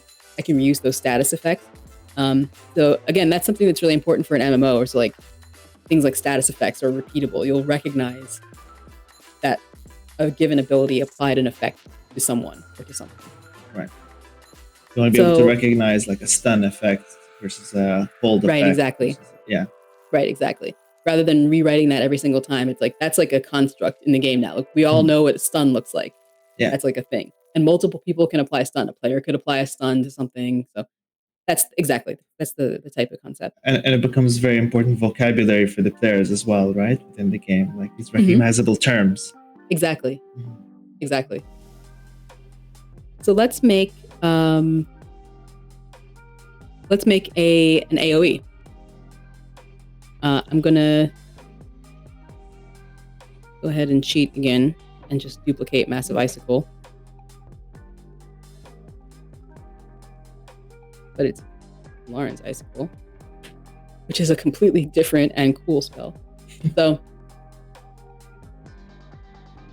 yeah, so let's focus on this. So again, this is something that an inspector that we've created using Odin, because it allows us to make these nice looking inspectors, right? But I can quickly say that, okay, the Lauren's Icicle ability, it's going to be a spherical AoE, because that's just how I think it should be. But I could easily change that to be a conical sort of, D&D style, like Cone of Cold sort of ability. I could make it a line AoE. I could make it a box AoE. So that's the kind of thing that we allow designers to tweak without having to go into the code or without having to go into this graph and change things around. I can just say, okay, this is going to be a spherical AoE, and it's going to have a 4-meter radius. I can also just change that up and down as well as I see fit. So maybe if I wanted to get like fancy with it, I'd say like, okay, my icicle is a square icicle, so it's like a 5 by 5 meter box instead of a round icicle. You have that control. You have that control. Yeah. You can check to see if the ability is cancelable. I'll say that this is not cancelable, but an example of a cancelable ability would be like a lot of enemies' AoEs are cancelable. So if you kill them, it'll just end the AoE. They won't like stick around. A lot of them do stick around as well, but like we have the ability to say, can this be stopped by something? Or is it like once it's placed, it will just run its timer out. Okay. We can choose the duration of it. The duration, I'm going to say just 1 second. It's not a very long AoE. Like it doesn't linger. It just kind of like goes up in the air. Actually, it should be more. It should probably be like 3 seconds. Because we should give it some time to like go up in the air and do all its stuff, smash down, and let the dust settle. So let's say like 3 seconds. And I'm guessing this would probably be timed with the animation of whatever effect you're making, right? Yes. So, yeah. Yes. Joy Hoto in chat just asked us, are those selections based on enumerations? Because what happens if you redefine an enumeration, you have to set up everything again. Yep, those selections, that's true. They are based on enumerations. And generally speaking, when you're working with enumerations, it's not good to change the values. It's much better to just add a new value and put some kind of comment or something that kind of deprecates an old value. I think this is a little bit where my like previous industry experience is coming in, because I used to work at Google, and Google has these enumerations that are like 5,000 items long because they've been around forever. They do everything, and you just never delete something. You never change something. You just add a new one and put a comment that says, "Don't use this old one anymore." In our case, this is not the kind of thing that we're going to change that often. So I think if we really had to change it, as opposed to just add a new one, we could, and it wouldn't be like super painful. But like generally speaking, yes, you're right that it would mess things up. Change that.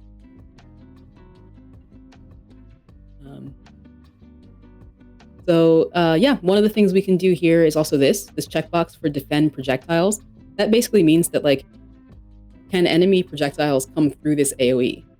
So an example of one where I would check the box is our Blazing Barrier spell. So that's an Essence Mage DPS spell that it conjures like a wall of flame, and enemies who are shooting at you cannot shoot through that. They'll just hit the flames and like burn up. That's cool. If I wanted to make it like that, I could just check this box, and now stuff cannot pass through this AoE while it's active. And I'll skip this one. So let's get to the fun part of it. So the status effects, what happens to people or enemies or whoever's that are inside the AoE, right? This has two effects. There's the massive icicle itself. When it breaks and hits the ground, that does extra damage to whoever it hits. But there's also just like a general area-wide AoE. So in this particular case, it has two different effects. And the effects are, you guessed it, scriptable objects. So that means that we can always swap these out as well. So let's take a look at the basic massive icicle. So it's got an ID just to make sure that we can keep things straight. And we, when you're in the editor, you can actually see like game objects that represent all the different active AoEs and active things. So we always have IDs for things to make it very clear what you're looking at in the editor. And it also makes, it allows us to make sure that we're not adding too many of an effect to someone. So for example, some effects stack, but they have a limit to how many can stack. And so in order to know how many icicles is this person being hit with at the same time, we have to be able to identify what things are. So it's really important that we have IDs for everything. What we can do here is so if multiple icicles hit an enemy, wouldn't they have the same ID? They would, yes. So the effect ID would just be massive icicle. And what we do is we say, in this case, like the max number of actors that it can affect, we just put -1, meaning infinite. So it can affect anyone. But if you go down here, we can put a limit on the stack. There's no limit to the stack. But I could say it's like 3, right? So that if 10 mages stand around and they all cast massive icicle, a given enemy could only be hit by 3 of them at any given time. I see. Okay. So you're using the ID to say that. So we use the ID to count when we're counting how many of these things are on there. I don't know why I would do that, because I want the enemy to die. So I'm going to change it back to 0. But there's a lot of abilities that, you don't want people to be able to cheese it and just cast like crazy stuff and have like weird outcomes. So that's one way that designers are also able to kind of like control a little bit for what's happening, is by limiting like everything can't be infinite,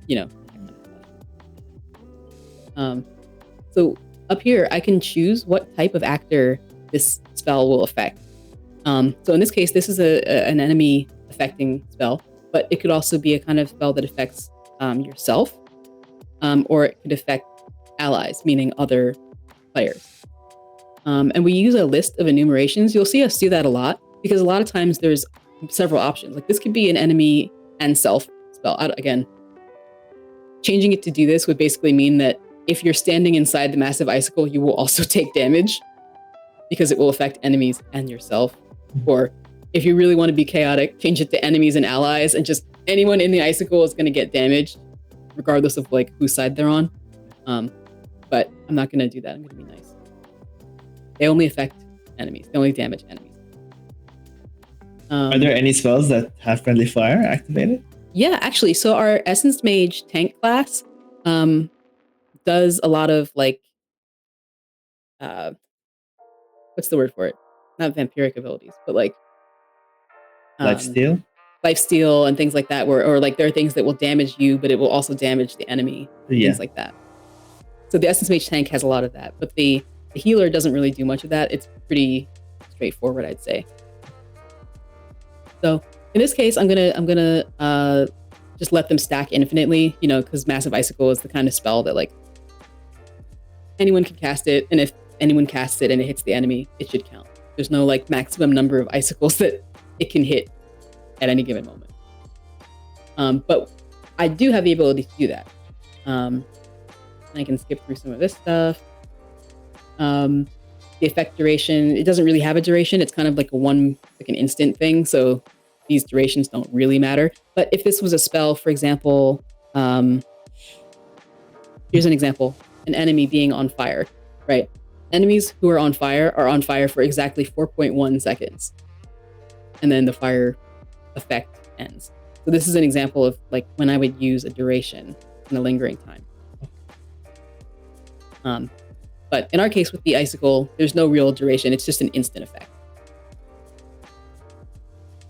And this says nothing about like what it would look like or the particle effect that would remain on the enemy. That's done somewhere else.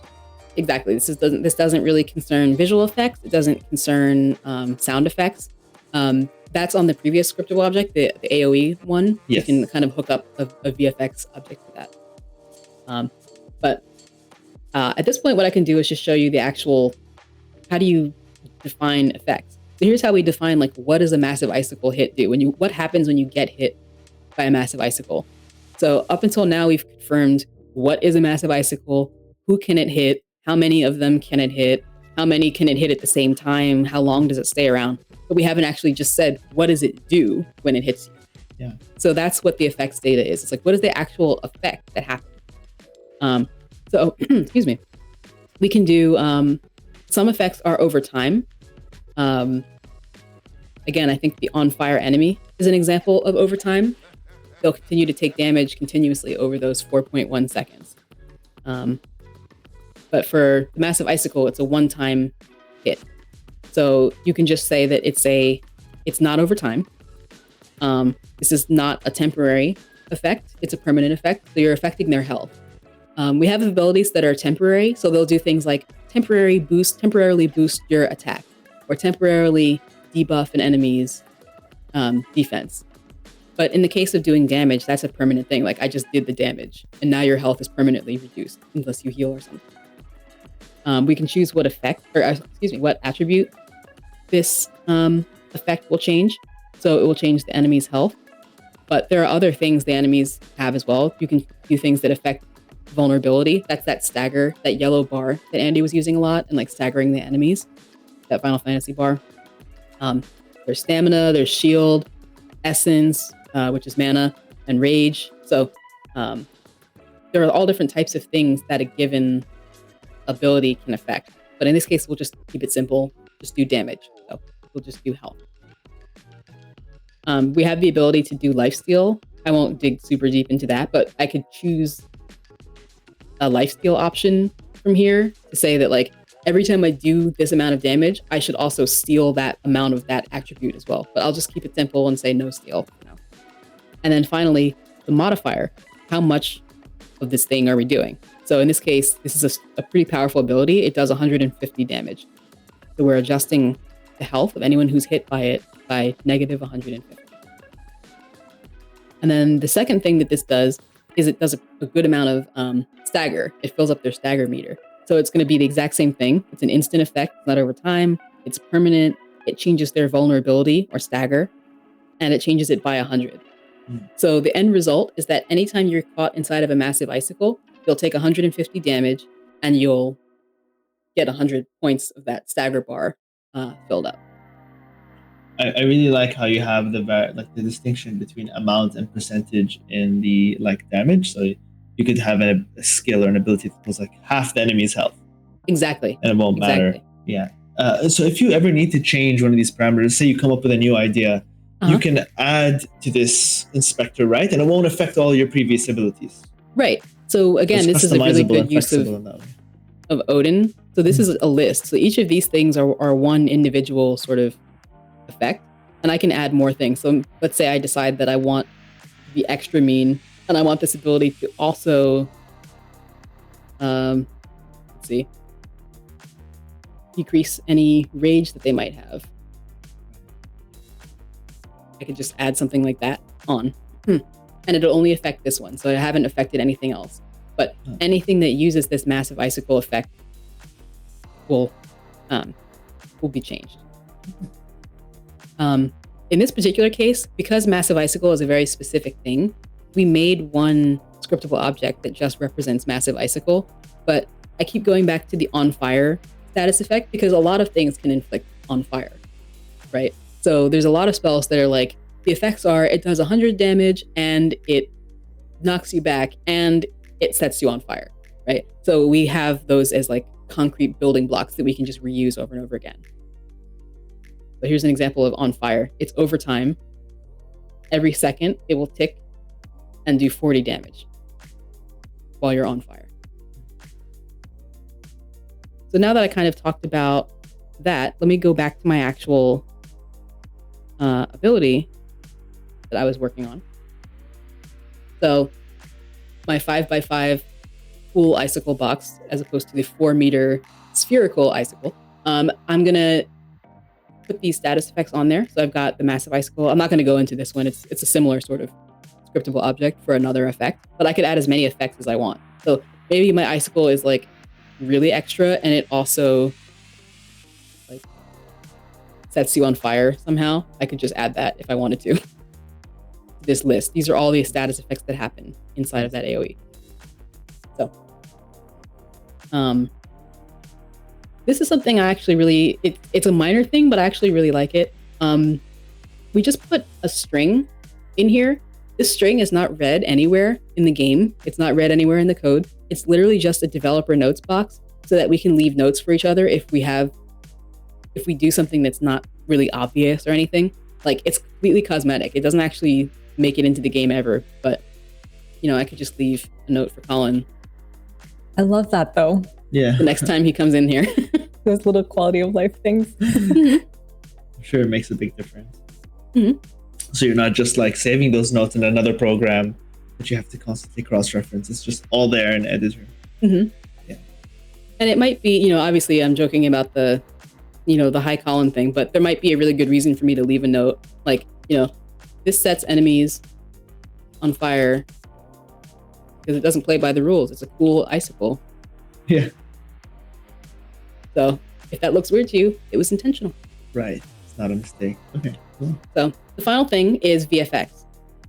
So we have a whole separate VFX database as well, which is more scriptable objects that I can pull up. But our VFX database is a similar thing. These are all the VFX that exist in the game, and adding one is very easy. It just allows us we can just click a button, name it, and it will auto-generate an addressable. We use addressables for our VFX, a lot of our godstones, prefabs, things like that, because it's just easier to work with for us. So this project was my first time using addressables, and I had a lot to learn about it, but I think now actually I really like using them. Nice. So again, I'm not going to go through the process of remaking a new one, but what I can show is, here's the existing one.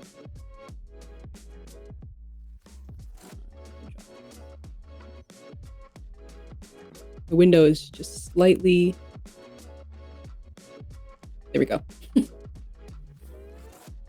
So this is a system that we made.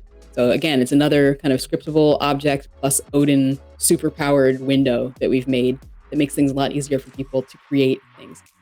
So this is the Massive Icicle VFX. We have the ability to check whether or not something is shown on mobile. Mobile meaning Oculus Quest, right? Because the Quest is under the hood, it's an Android device. So we can choose to say that on platforms that are a little bit underpowered, especially like the Quest 1, do we want to show this VFX or should it just completely get skipped by the VFX system? So I can choose that. So I'll say yes, it should be on mobile. And then we also have the ability to select a desktop prefab and a mobile prefab. In our case, the Massive Icicle is optimized enough that we can show the same Icicle prefab on both mobile and desktop. But in the event that it was like, I want to show it, but I have to just do a really stripped down version, I could put a separate prefab in here. And whenever I say here in the AoE to show Massive Icicle, our VFX system will go in here and choose the proper prefab to actually instantiate. Oh, I forgot the most important part. To put the actual AoE in there. In here. Yeah. That's what development is like, though, except I would actually have started the game and gotten in, and then nothing would have happened, and I would have been like super mad, and then I would have had to log out and do it again. So I'm going to just say. So there. Now we can officially say the ability is done. So let me just jump back to the massive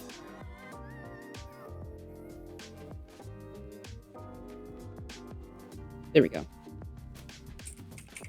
So I'm not a VFX artist, so I'm not going to spend a ton of time talking about how it works and everything, but this is basically gizmos. This is what a VFX prefab looks like for us. We have a way to automatically delete the effect after a certain amount of time, but we also have a more complex system for things that need to be timed very specifically with like user actions and like they have to be started at a certain time and stopped at a certain time. But things like the Massive Icicle, all I did was I did a downward gesture and then it just went on its own. So what I can do is just say this will delete itself after 3 seconds.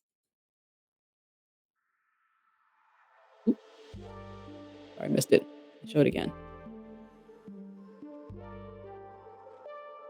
Ooh, I was too far in. There we go. That looks great. So we use a lot of particle systems, but we have to be really careful about not using too many because again, we're running on mobile platforms. We have to make sure that we're not overusing particle systems, but we do use them. So like, let's say that maybe I wanted to change Massive Icicle. My favorite color is purple. So we're going to have a purple icicle instead. And then maybe the end, that should be purple as well. My icicle. There. Nice. There you go. We have a whole new effect. Yep. We also use Fmod for our sound effects. So we are able to just put what's called an event emitter that plays the Fmod sound effect. So we put, for a lot of our sound effects, we just put the effect directly on the VFX prefab.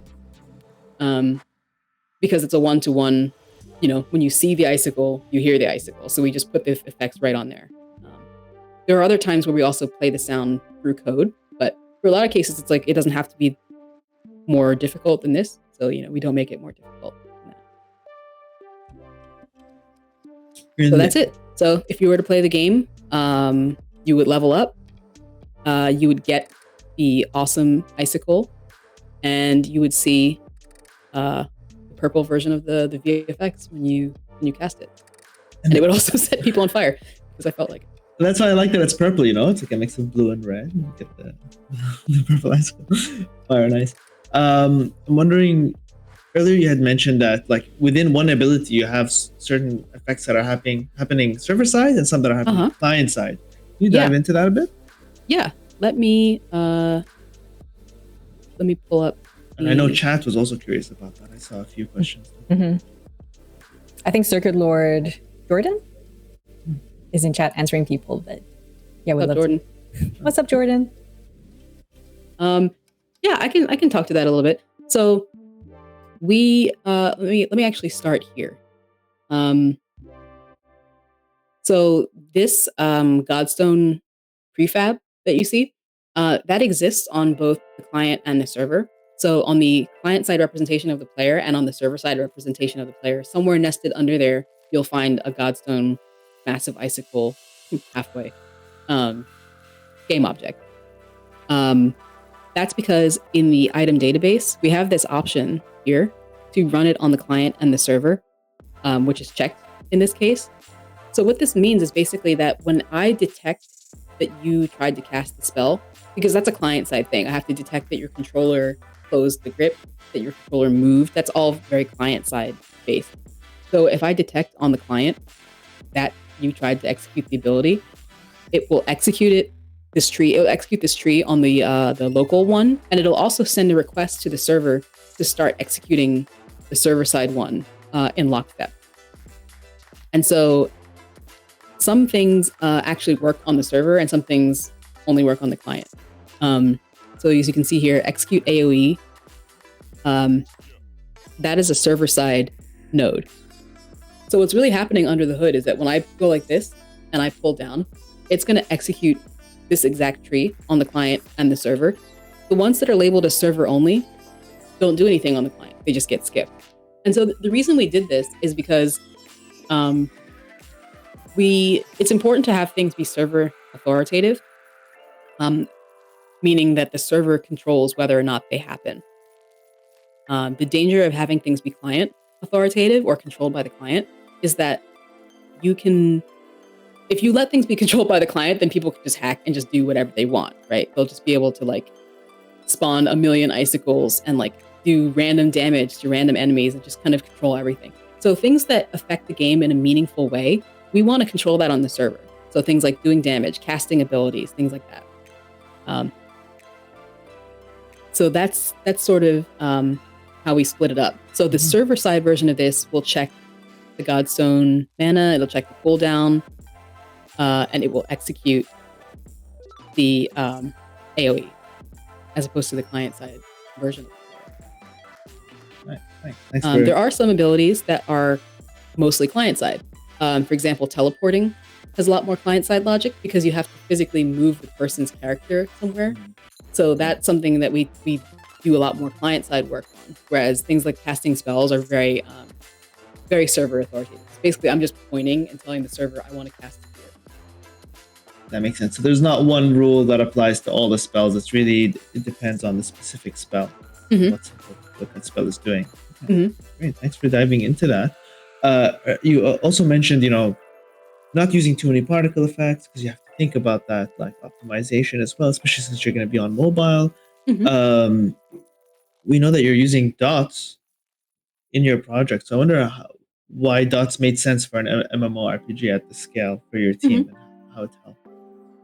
Yeah. So we use ECS. A lot of our systems are ECS based, and I think the benefit of that is that as an MMO, you have a lot of things that are all doing somewhat similar things on the back end. So for example, there could be 500 enemies that are all doing slightly different variations of the same thing. So I feel like an MMO is actually a really good application for something like ECS. I think for me, so when I learned Unity, ECS was not out yet, right? So I learned the mono behavior workflow. And I think for me, like my brain like broke trying to wrap itself around ECS until it made sense. And then all of a sudden it was like, now it makes so much more sense. So there's a lot of systems we have that are like, all players have to do X every tick. All enemies have to do X every tick. Our spawner systems are based on ECS because those have to kind of monitor where people are and are people within range, and should I spawn an enemy? Should I spawn an orange? Should I spawn, whatever. So I think ECS made a lot of sense for an MMO because we have a lot of similar things doing a lot of similar things all the time across the entire server. We have a hybrid workflow though, so we do use mono behaviors quite a bit, but a lot of our systems are ECS based. It's a bit of a hybrid approach then. Yeah. Yeah, I mean, the other thing I would add is just that, like, that's what's great about Unity, right? It gives you the flexibility to work in multiple workflows depending on what you need. So we use mono behaviors a lot on um, the front end, and then we use more ECS stuff on the back end. And as you guys know, ECS is really great for when you want to manipulate thousands or even millions of objects. And in an MMO where you have, a potentially infinite amount of entities, ECS makes it really efficient to do that kind of stuff. And that's only one part of dots, right? But in the future, when we have burst, we're going to use jobs and those things to really kind of take what we've built with ECS and make it much faster and much more performant. So it's also kind of future proofing in that regard. So in full transparency though, like you just mentioned, like, you came from like mono behaviors. And so there was a little bit of a mind warp around that. What was some of the core challenges of that? Because I think a lot of people see the future facing aspects of dots, but there's still a lot of a struggle. I think for me, like when I think of programming, or like when I learned to program, it was very much like I always had sort of like, who was the main character, right? And so for me, it was always like the main character is sort of any given object. So I was always focusing on what does this object need to do, and what is this object going to call, what methods is it calling. And so for me, I think ECS, like the system is doing most of the logic. And so it was hard for me to wrap my head around the concept of like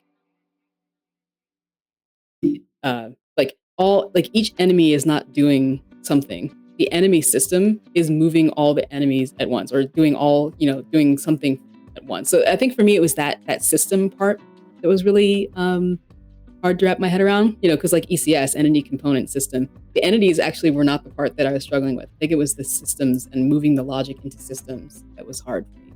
Like I remember thinking like, how can I have one system that controls this aspect of every player? Like every player is different, and that was hard for me to wrap my head around, I think. And how you said that, but because you have switched over, like it's much more performant and whatnot. So in which way is it much more performant? Well, it's much more performant because we're able to do, how can I put it? I guess just because we're able to do these operations across the board, like instead of having like each enemy running its own code to do something over and over again, we have just like one method that calls, and just under the hood, ECS is extremely performant and just grabs every single entity and does everything at once. So we were able to like save a lot of CPU specifically using it. Yeah, and optimization is like crucial, right? Because optimization is super crucial. Yeah. I think we mentioned it earlier. Go ahead, Andy. Oh no, I was just gonna say, when we started working on ECS, I remember we just kind of shut down like production on the engineering side for about a week, and Lauren, me, and Jordan, and the other engineers at the time, we just spent a week learning ECS and doing tutorials. I wouldn't recommend doing a production MMO for your first ECS project. But that was really helpful because it allowed us to kind of experiment and understand the paradigm. For anyone that's considering switching over, just consider dedicating some actual like focused time to just learning it. And after that week, I would say we felt a lot more comfortable with it. That's a really good point. I'd also just like to point out that like, I feel like part of the biggest challenge is knowing when to use certain tools. So I think a lot of people learn something new and they say, okay, great, now it's time to rewrite everything. And that's not always the right choice. Like the choice might be to rewrite some things or to use it sometimes. And so I think that's part of what that like week gave us is a better understanding of like when should we use ECS and when should we not use ECS. I think we can do a whole other stream about that, or maybe like a dev talk on how you chose, what did you prioritize, what were the things that you decide to keep, not keep, iterate on. That's a very interesting topic. Yeah, definitely something you could dive deep into. Yeah. I think that was it for this on the engineering side. Should we take a little break and then we'll come back and poke Andy about some of the game design choices and things like that? Absolutely. Sounds good. Yeah. So we're going to be back in like about 5 minutes. Gives you guys time to grab a snack and a drink. And then we're going to check out more of Zenith. Thanks for sticking Sounds around. good. Thanks, everyone.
And we're back. Welcome. I hope you guys got some nice snacks or something. I had a little bit of chocolate. I pet my dog. We all pet our dog, actually. There was a lot of pet heavy conversations happening. So chat, let us know if you want to see everyone's pets at the end of this. We'll do a reveal for everyone. I think they've been trying to get our attention, so it's be worth it. They're the stars of this stream anyways. So for those who are just joining right now, we are talking to the team who created Zenith. This is Lauren and Andy. Hi. We're going to be checking out their awesome MMO VR game. And now we're going to be taking a look at the game design. So while we start talking, we kind of mentioned it at the beginning, but why an MMO and how big is this team to be able to build an MMO? Yes, so we are about 10 people full time. And then if you count the freelancers, we have about 15 folks on the team.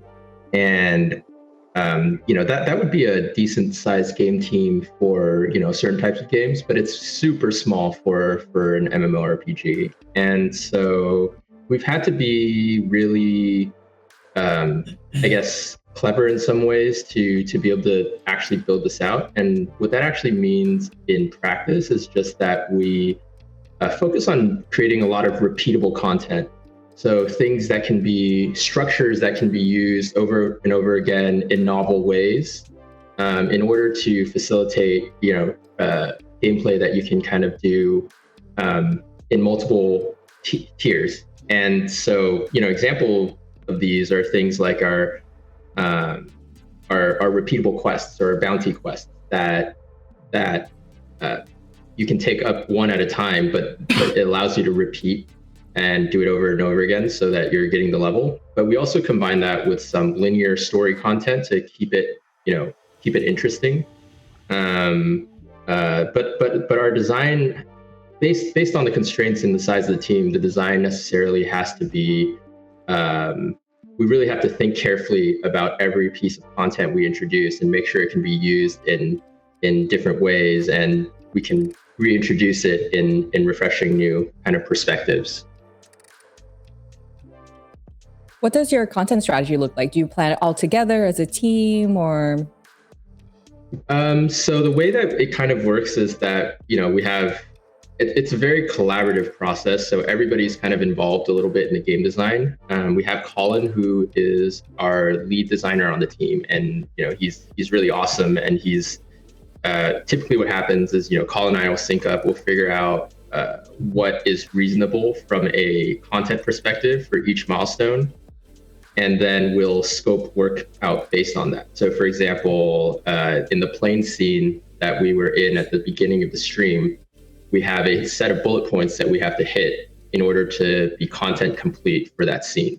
So because we've designed out, I don't know, like 10 to 11 full zones at this point, it allows us to pretty accurately estimate how long each task is going to take per zone.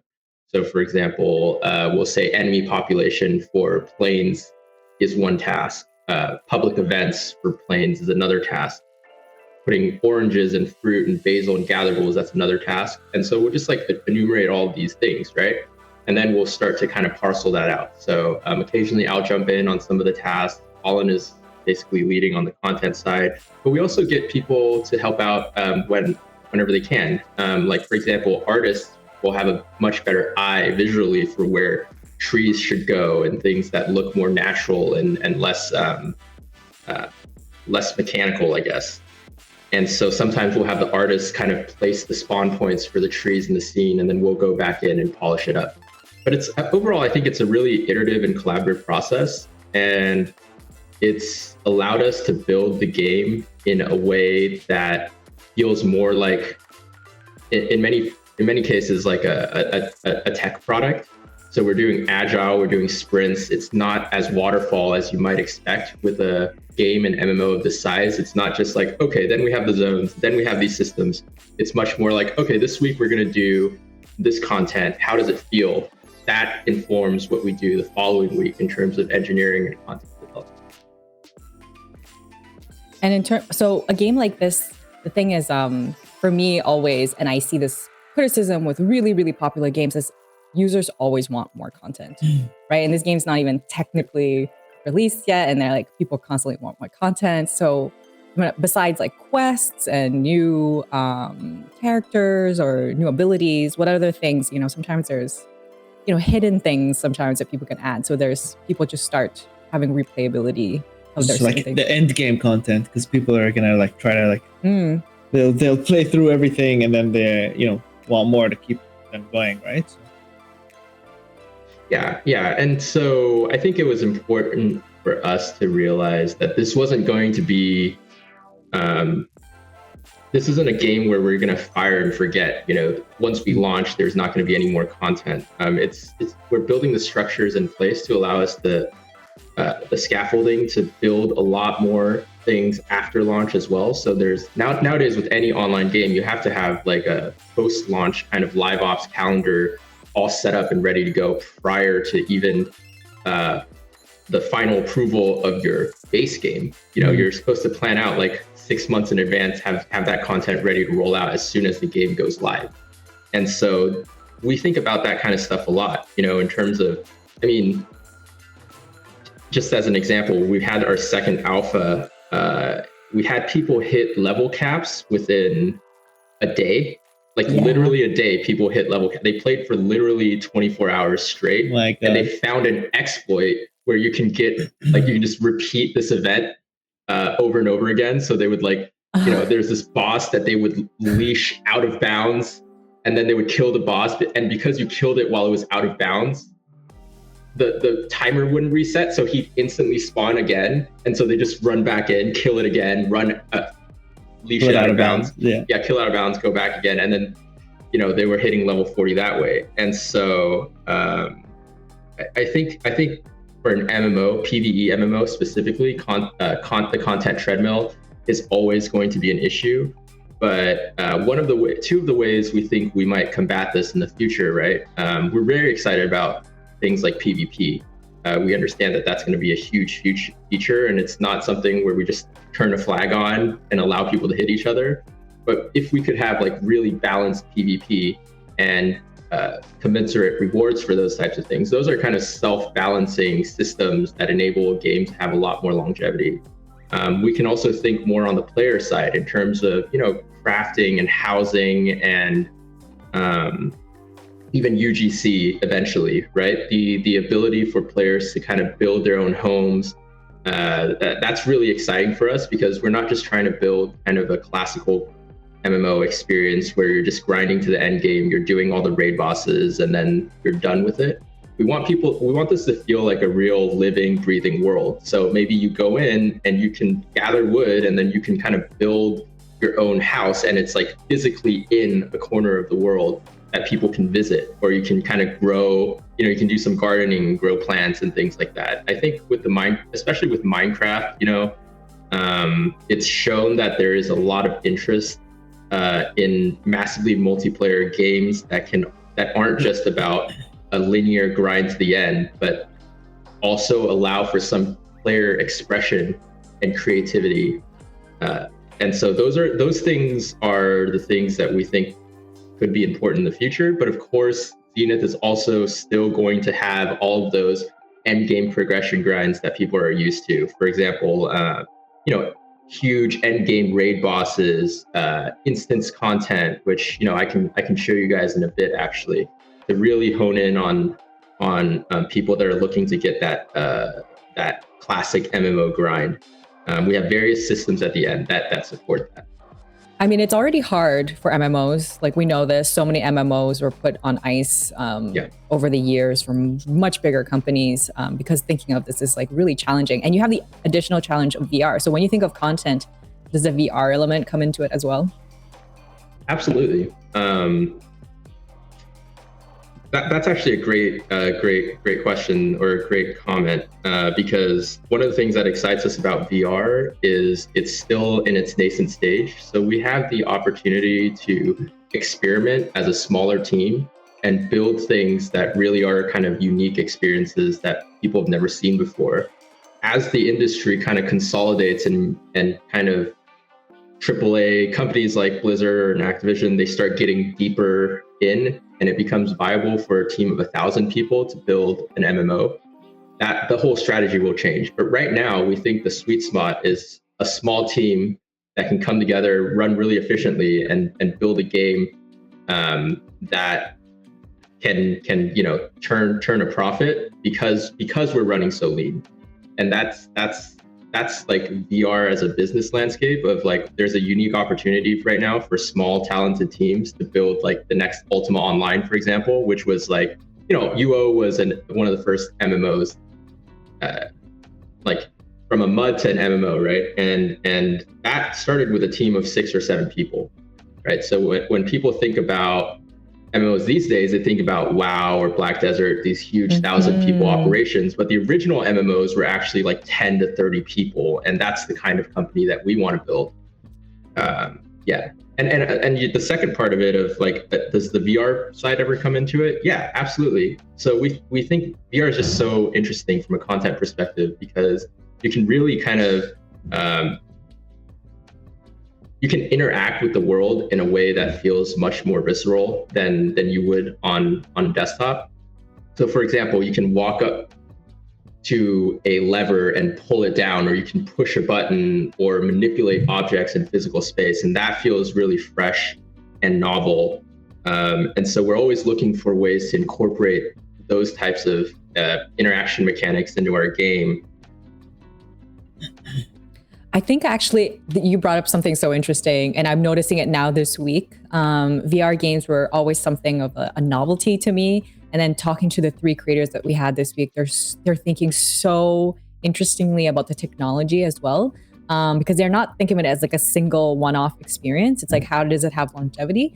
And I noticed that every single time that anyone showed us some of the gameplay, I had such a sense of marvel at the games that I haven't had in a really long time. If you're a long time, gamer, you're always kind of searching for the next game that will give you that feeling of when you first discover games. And VR is the first time that I'm actually discovering that because, if you love games, especially if you become a game developer, you've already learned the tropes, the stereotypes, and all the language associated to gameplay. So just like the grinding of cooking and farming and all those crafting and stuff. But in VR, it's like a completely new experience for me. Kind of like reinventing the wheel in a way. It's like, yeah, absolutely. We have people come into the game and say, this reminds me of the first time they jumped into WoW. I mean, I was playing, I think WoW was when I was in high school. And I remember jumping into it for the first time, going through Elwyn Forest and exploring, the Night Elf areas, and just feeling the sense of wonder, like I've entered an entirely different world. And games that came along since then kind of emulated that. But like, if you look over the course of 10 years, some of that wonder was lost. And I think that VR kind of represents a new opportunity to once again inject that magic into the gaming industry. And the way that happens is because there's a novelty aspect, but there's also the fact that like in a VR game can sometimes be a combination of multiple games in one, right? So, our game is not really just an RPG, that has all shooting mechanics in it. It has melee combat mechanics. It can feel like a Souls-like game sometime, or it can feel like Overcooked some other times. So it's really kind of like a combination of a lot of different types of genres. And I think that combination has a magical effect. People can jump into the experience and spend time doing the thing that they want to do rather than what the game is telling them to do, right? Because you've provided these options. Yeah, exactly. I want to go back to, you mentioned UGC, so user-generated content, because I think that's like something that's going to be the future of gaming, actually. And VR is going to be one of those spaces because it's one of those metaverse spaces, right? So we're already seeing, there's already another MMO that's like, their game's not out yet either, but they're already selling like NFT space within their MMO game. So it's like creating an entire player economy, right? It's so different. We think a lot about content creators. If I explain to my mom being a Twitch streamer is gonna make me give me a job, she'll be like, what the heck? Already that was super complicated. When I was like explaining esports to her and I was explaining to her that I wanted to become a professional CS player, that was just like way beyond now it's like common, like esports players are just, they have their own TV shows and things like that. But I think the next thing is actually, how do these people actually become they get actual jobs inside of these games? They're going to change it. They're going to shift it. So I don't know if you've ever thought about metaverse aspects in your game.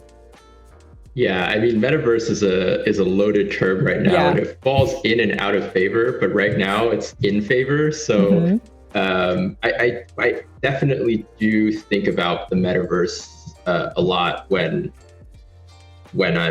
we're designing Zenith, right? Because in a lot of aspects, we're creating a corner of that. We're creating a connected world where people can go in and be themselves. And so what is really the metaverse is like a very high level question, but it's kind of like an embodied internet where people can connect in social spaces, and instead of just consuming or digesting information, interact with each other on a real level. We see this with like games like VR Chat and Rec Room, right? They're also kind of carving out their own niche. I think for us, we've always been focused on the content because we thought that was the thing that VR really needs right now is a lot of, the hardware has gotten to the point where it feels like it's good enough to facilitate mass market adoption. If you look at platforms like, the Quest 2, right? And sales numbers there. But there's still not a lot of content on there that kind of lives up to the dream of, the feeling of being in Ready Player One. And we think that if we can even deliver like a facsimile of that kind of experience of being in this virtual world, it's going to be really interesting, and it's going to get people to interact in ways that they've never done before. UGC, I think also in part due to like companies like Unity, right? Game development to a large extent has been democratized way more than it has been in the past 10 to 20 years. And one of the side effects to that is that you're going to start seeing games be more and more commodified over time, because anyone can now go out and build a game, right? What is going to be the thing that sets you and your design apart from literally the millions of games out there and the thousands of games that get released on Steam on a regular basis.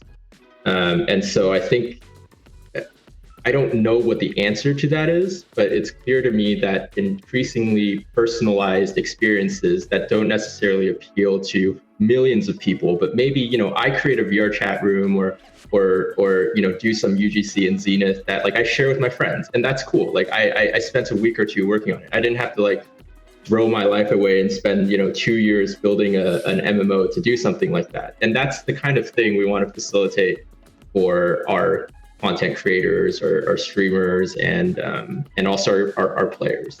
Yeah, awesome. Okay, that's very interesting. I'm really looking forward to seeing how you're going to actually develop all the UGC stuff. I think it's going to be really fascinating. Hassan, do you want to kind of move on to other games? Yeah, for sure. So, you know, earlier you're mentioning how you will have PvP to come, but currently the focus is on PvE and quests.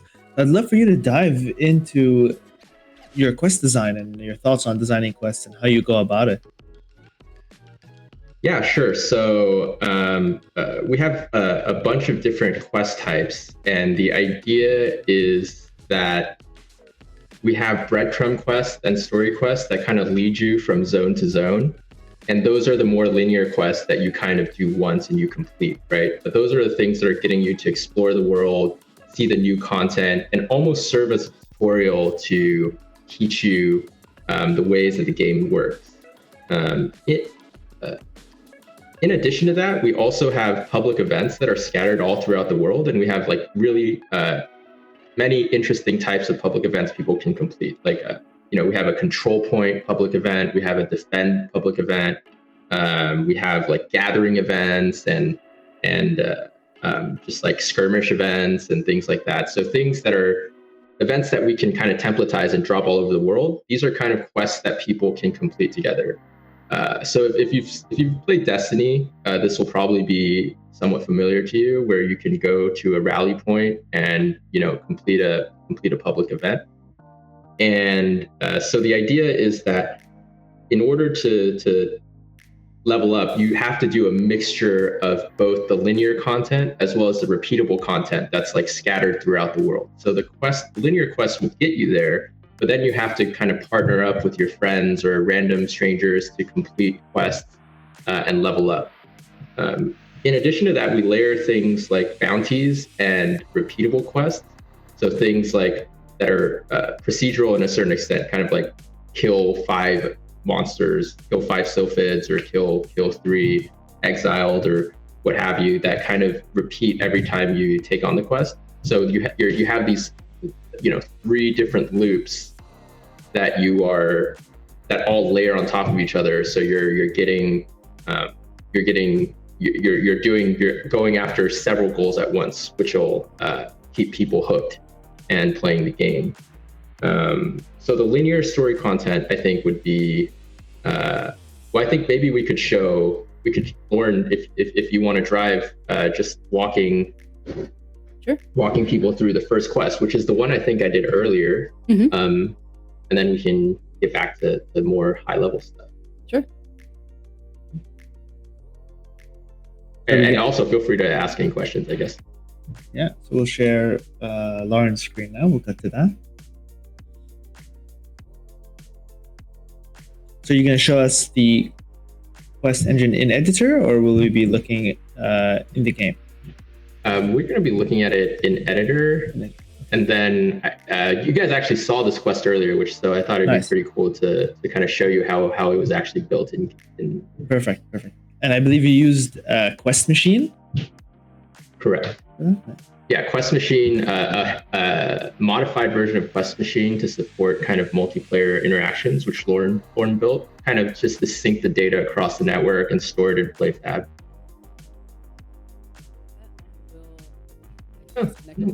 No worries. That's okay. No worries. I'll just keep talking for a little bit then. Yeah, and for anyone who's not aware, Quest Machine is an asset on the asset store. We'll post a link to that in the chat.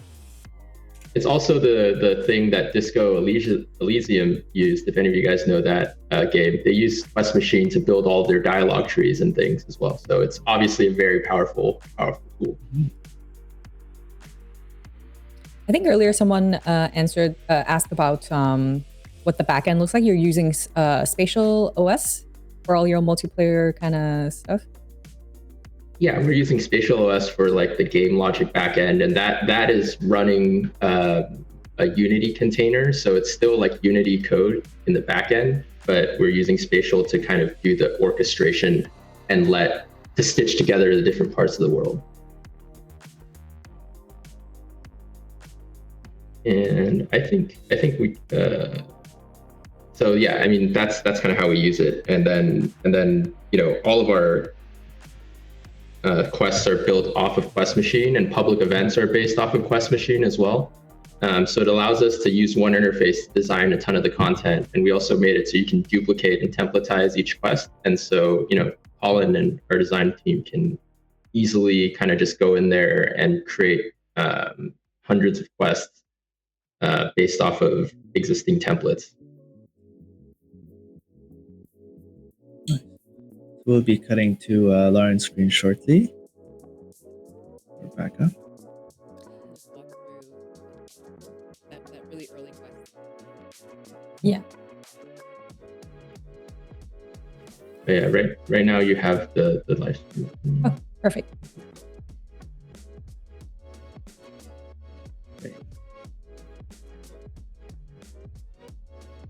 Cool. Yeah. Yes. So we use Quest Machine this is an example of that quest that Andy was doing earlier, Fractured Land. And so it's kind of cool that now that you've seen how the quest goes, like basically Tamika, she asks you to go kill 10 sylphids. You do that, you go back to her. We use Quest Machine to actually set that up in that sort of graphical way. So this is not stuff that we wrote, right? This is the basic Quest Machine, but you basically give your quest an ID so that people, NPCs know like what quests you're on, and like your journal can keep track of what quests you're on and stuff, and a bunch of other kind of metadata like the title of the quest, what category of quest is it in. So Andy mentioned there's like breadcrumbs and main story, side quests. So what kind of quest is this? And then an icon, which is the thing that pops up when you talk to Mika next to it. So the basic structure of it, you can see over here on the left. This is a very linear quest. We have quests later on that have a lot more kind of like branching logic, but this first quest is very easy. You start the quest. When you accept it, you go and kill the enemies. When you're done killing the enemies, you talk to Mika again, and she's like, "Do you want your reward?" And you're like, "Yes." And then it's like success. So that's how that actually maps to that. So the Quest Machine basically has a counter, has a concept of counters. So you can say like, it's going to keep track of how many enemies get killed. So in this case, we're killing sylphids. And as you kill the sylphids, it will count up that counter. And when you hit the right number, it will transition to the next stage. So Quest Machine is really, really useful. It allows you to kind of separate like, what text do you show at any given stage of a quest? What text do you show in the dialogue? What text do you show in your journal? What text do you show in that yellow HUD that pops up? And it also allows you to do actions and stuff at a given stage of a quest. This is an example of a custom thing that we wrote, add map location. So whenever you get finished with killing the sylphids and it tells you to talk to Mika, it'll pop up on your map to go talk to her. That's a custom node that we added that says, okay, now that you're at that stage of the quest, show the player on the map a little exclamation point here so they know where to go. So there's a lot of examples of ways that we've extended Quest Machine and made it really useful for yeah. Maybe Lauren, maybe you could open up the art scenes so they can see like Mika in action. Sure. That would be cool, I think. We have a lot of assets in here. I'll say six, sure.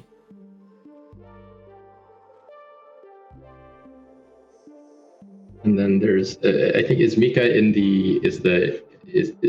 Mika's in planes, right? And then there's She's the in planes planes, so then I'm gonna open up the. Got it. So we use Sector for our world streaming, so we're a heavily modified version. So Yeah. Yeah, one thing we do is we separate our game design logic from our visual stuff. So this is an example of a scene that doesn't appear to have much in it, because this is all the stuff that has to do with game design logic. So if you actually zoom in, you can see Mika. She's right here. Let me get a little bit. There we go. And then I'm going to just load in the art behind her. This is really helpful for our workflow, because that means that artists and designers are not stepping on each other's toes all the time, even though Mika is in the planes and a given designer might be working on the planes and another artist might be working on the planes. It's all separate. But we can click the button and kind of load everything in together if we want to as well. Right. Yeah, it's really nice to that plus having nested prefabs kind of enable the designers and art and engineering to work completely separately without ever colliding. I think the only issue is when you have multiple designers kind of working on the same scene.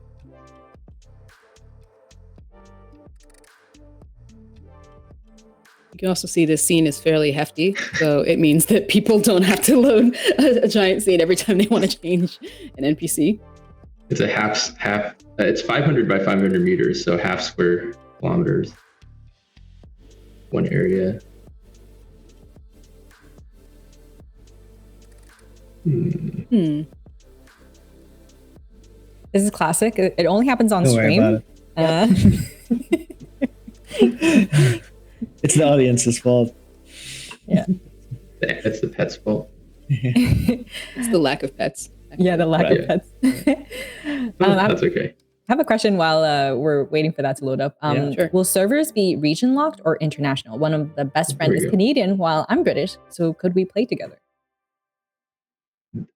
So yes, you can play together. One of the things that we're really happy about is you're going to be able to switch between shards, pretty much as you will. And our hope is to have support across the different regions so that we reduce latency.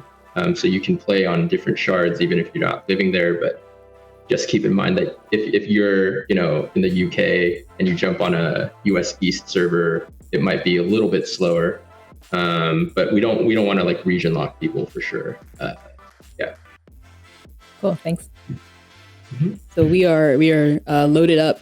Someone in the chat asked what yellow HUD. So when Andy was playing, he had a HUD that was kind of in his top left periphery that had his quest objectives on it. That's the one I'm talking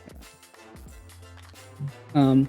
But yeah, so now you can actually see in context like where she is in the scene. I can open this up.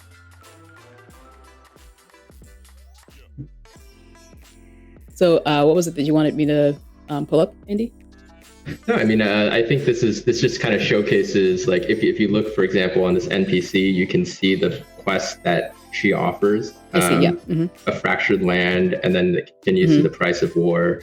One thing that we have is a debug flag that enables us to test all quests over and over again, so that we don't have to like complete everything linearly. But when a player tries the quest, they'll see one come after another, and that'll be kind of the linear story quest line. And so there's a ton of little kind of convenience functions that we put into the game that enable a developer to test the game much quicker than a player would be able to run through it. And I think that was pretty much all I wanted to show. I just wanted to kind of show that it was kind of integrated. I think another interesting thing, you see all of these like pink spots. Those are. Do you want to go over kind of? Are those quest locations? Those are quest locations. Yeah. Compile time objects.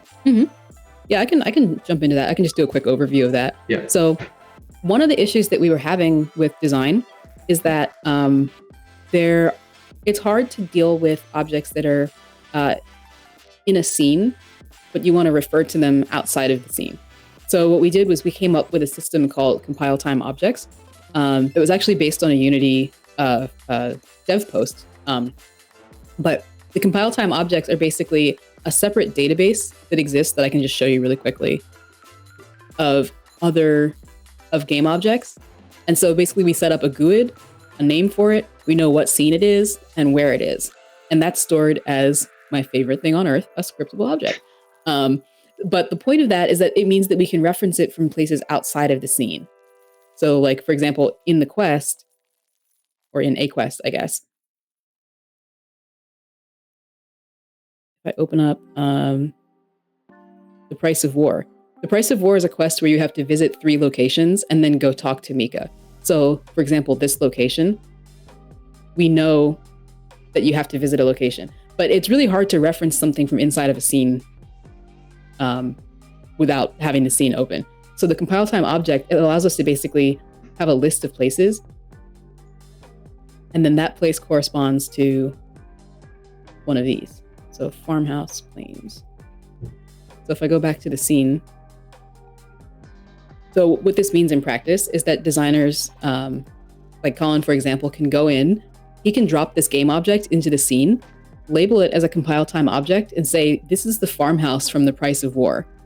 And then in places other than the scene, like the quest, for example, you can go and reference the farmhouse from The Price of War without having the scene open, without having knowledge of the scene or anything like that. So it allows us to basically pull objects and like have them have a life outside of the scene. Mm-hmm.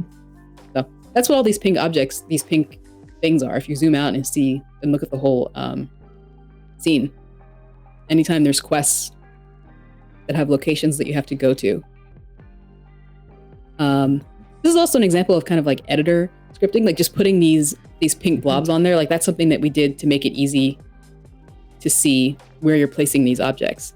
But the pink blob is just an editor view only. It doesn't actually show up in the game anywhere. Yeah. Yep. Awesome. So yeah, you mentioned like the 2 types, regular quests that you go and do on your own, but also these public events that you have to do with other people. Mm-hmm. And of course, this being an MMO, there's a lot of interactions between players. So I think one thing we didn't speak about is how players actually communicate with each other in the game, and what tools you use to achieve that. Yeah, so we have a lot of different ways for players to communicate. The first thing is just like through hand gestures, right? That's something that's kind of unique that you can't really do. Well, I guess with an emote system, you can kind of do that, but it's not quite the same as like pointing at an enemy and saying, we have to go kill that guy over there. Mm. And so we have networked like avatar IK and hand gestures so people can communicate without voice. And that frequently can be enough. We also have obviously voice chat. And so currently the way that it works is that voice chat globally is attenuated. So if you're just talking to somebody in the world, the voice will fall off as you get far away from them. But then you can also switch channels between guild and party chat.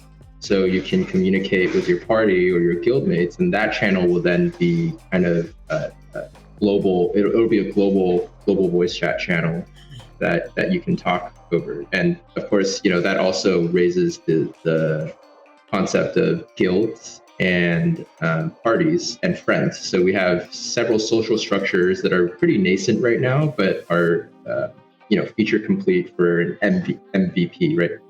We have the ability to add friends. We have the ability to join guilds and kind of rep it through your name. We have the ability for you to find party members, and then the party system kind of integrates to another core content, I guess, piece that we have, which is instances. So in the most recent alpha, we introduced instance dungeons, which are, small party content that allows groups of players to go in there and, just like your typical WoW or Final Fantasy 14 instance, right? And the idea is that the risk to reward ratio is much higher in those areas, and the skill cap is higher, and players are going to really need to work together to finish those things. And a lot of devs are probably wondering how you actually implemented the voice chat. So is there a specific tool you used? Yeah, we use Vvox for the voice chat, and that's been really great. Really good turnkey solution, and especially for VR, the free tier by itself allows for 3,000 peak concurrent users to be chatting at once, and in VR, like 3,000 peak concurrent users would make you like the top 5, social apps. and of course, VBox also is the underlying. Is it Vibox or VBox? It's VBox. Anyway, okay, so VBox is also the technology that powers a lot of the biggest kind of games out there. So you're getting that stability and that performance when you're running it.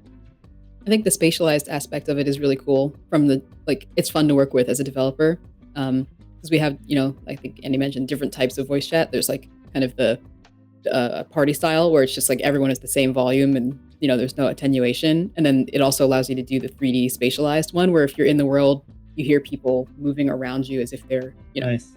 physically there. So Which is super important for VR. Yeah. And how was the process of integrating Vivox into your project? it was pretty straightforward.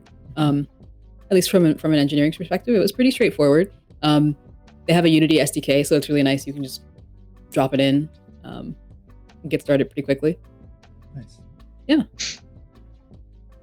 And in terms of like the development, we spoke about it being like a 10 to 15 person team, depending on if you're counting the freelancers.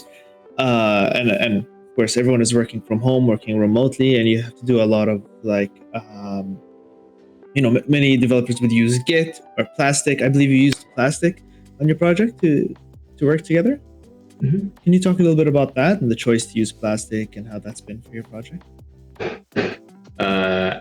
Maybe this is a little reveal for you guys of how closely knit the indie VR community is. But we were having a conversation with the CEO of Alta Games when they came out to visit us in California, and Tima, highly recommended Plastic because of the workflow improvements with artists, and that was something we were seeing on our side as well.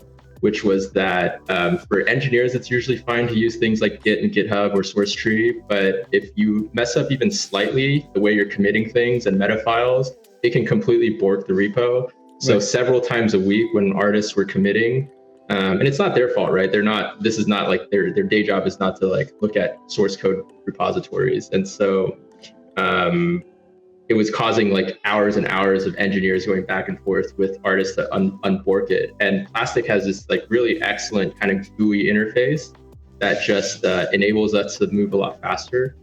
And it allows artists to also, they have a custom interface for just artists called Gluon, where you don't really need to worry about it. And you're just checking things in much more like it's Perforce or like even like Google Drive, right? And so that's why we switched from Git to Plastic. I think, just with full transparency, every single source control thing has its own pitfalls, and you need to be really aware of what those pitfalls are when deciding what to do and which type of source control to use. Plastic is no exception, but for us, it's been a really, really great solution. Yeah, so you brought up Alta, and we didn't realize that you guys were actually friends. They're awesome. And you have you did some of the same things as them in terms of like quality of life for onboarding and things like that. A lot of the things that you did are modular, built inside of the editor, so that it avoids people being in as many different environments as possible, especially for something like this. Like you said, there's so much content. There's so much variety. Even, we saw you just like create one of the Godstones, and it's like, it's a whole process, right? And you really don't want to have to, like you said, have the engineers go in and change anything because somebody borked, which is the official term, by the way, some code somewhere. Yeah, absolutely. And I think it's really cool when, it's cool when VR companies kind of, help each other out and share kind of tips to improve things. 'Cause everybody's just ultimately trying to push the industry forward and just build an awesome experience. And if there's one thing I've learned throughout the years, it's that if you're doing anything creative, there's no way that the thing you're building is going to be the same as the other person anyways. So there's not really that much of a risk in sharing these types of technical tips, because everybody has a different vision of what their game is going to be, and ultimately, like, it always comes out looking really different after iteration and after testing. So yeah, we've known those guys for a long time, and they're awesome. Nice. I really like hearing that. Always makes me feel good when somebody's like, oh, I watched somebody else's stream and they told me it was really fun, or like we shared a lot of their tips. That's really, it's awesome to hear. I think that's a great thing about game development. Even though Unity actually is across many verticals, we go into automotive and architecture and stuff. It's really does that, like you said, the democratizing of game development that didn't transfer over into other industries. It is very unique to our industry, I think. So yeah, it's really nice to see. I think something both your teams do super well is like the community management and marketing. I'm really curious, for such a small team with you didn't start with a dedicated marketing team. How did you grow to be one of the largest VR Discords out there? So there's like a lot of tactics, and ultimately it just boils down to experimentation. Trying things, seeing what works, and not treating community management as a second order thing that you have to do, but treating it as a first priority. And so for much of YC and the beginning, I was not coding or doing any design at all. I was doing all community and marketing. That was just like my job for the first half a year that we started Ramen VR. It was really important for us to engage early on with the community, because the last project we worked on, Counter-Strike, it did really well, critically, got really great reviews, but it never took off commercially because we didn't really care as much as we should have about community building. And so that was going to be a priority for us on day one for us. It's just like building out the community, getting people to know about Zenith, and really building the kind of culture that we wanted to see in kind of curating, being very intentional about how we curate the culture and the cool, I guess, quote unquote. And so I always encourage everyone on the team to be active in the Discord, engage with the community, and really be authentic. I think that's really important to us. We try not to sound like marketers, obviously, when we're talking about things in the community. It's really just about talking to people and connecting with them with no BS in between. And but from a tactical standpoint, early on, that was my wife. Early on, Reddit, Imager, you have to take other social funnels, things that can allow you to get viral, and then funnel that into the communication platform that you want. And so there's a mixture of both growth, right, which is basically how, if you think of the community and as a bathtub, or a leaky bathtub, right? The faucet is how fast users are coming in, and then the holes in the bathtub are how fast they're coming out. And so we have to balance both. We have to both increase the faucet so a lot of users come in, but we also have to retain them afterwards by keeping them engaged with content inside the Discord. So we're really regular about our updates. We do regular kind of status updates. We're always showing, we have a daily Ask Me Anything where we'll pick one of the most upvoted questions in our community, and just one of the developers will just answer that. We'll do things like regular giveaways. We'll regularly show new content. And that's just a way for us to not just grow our user base, but keep them engaged while we're still in production on the game. Yeah, and currently you are hiring, correct? So that you are actually looking for a growth and community lead position in addition to a few other engineering and art positions. And so we'll be posting a link to that page in our chat below. So if you want to work with an incredible team doing amazing things in VR, the VR space, then there's the link. Yeah, so we dropped the link in the chat. Thank you so much, Andy and Lauren. This was incredible. We got such a great look at the game. Your community is so active, and they thank you for joining us in the chat. Thank you to the entire Zenith VR community. Lauren, your detailed explanation of the Godstone abilities and the way you've built things in Editor was wonderful. You should have a second job as an educator, I think. Fantastic work. Andy, thank you for the detailed explanation into the game design and the marketing and everything, and we hope we can have you on again soon as you launch the game and in the future. Yeah, so thank you, everyone. That's it for this week's Creator Spotlight VR Week. We'll be back next week with more Creator Spotlight. Wait, no, we have to show our pets. Oh, right. Sorry, we're showing Pet the pets. reveal. I forgot about the pet Oh, we're doing reveal. this? Yes. Pet reveal. Okay. I'll be right back. I don't have a pet, everyone, so I'm just gonna sit here. Wait for the pet. That's why I forgot. Pepper. All right. Pet reveal. Andy, did your cat run away? No, Oh no, there's another one. here. Oh. This one's the fat one. This is Pepper, the one who's always barking in the background, guys. She looks Hold on, I have to bring something.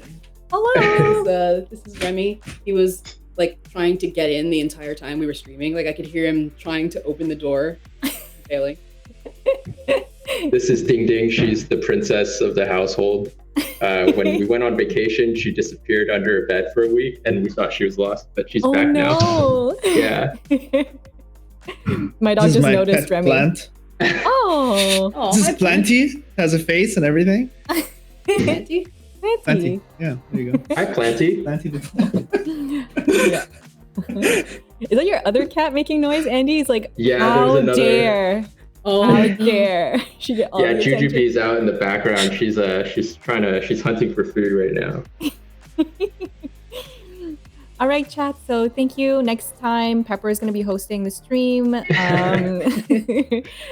Thanks again, guys. Have a good day and have a good Thank weekend. you. We'll see you back next Thanks, week. everyone. Thank you. Ciao. Bye.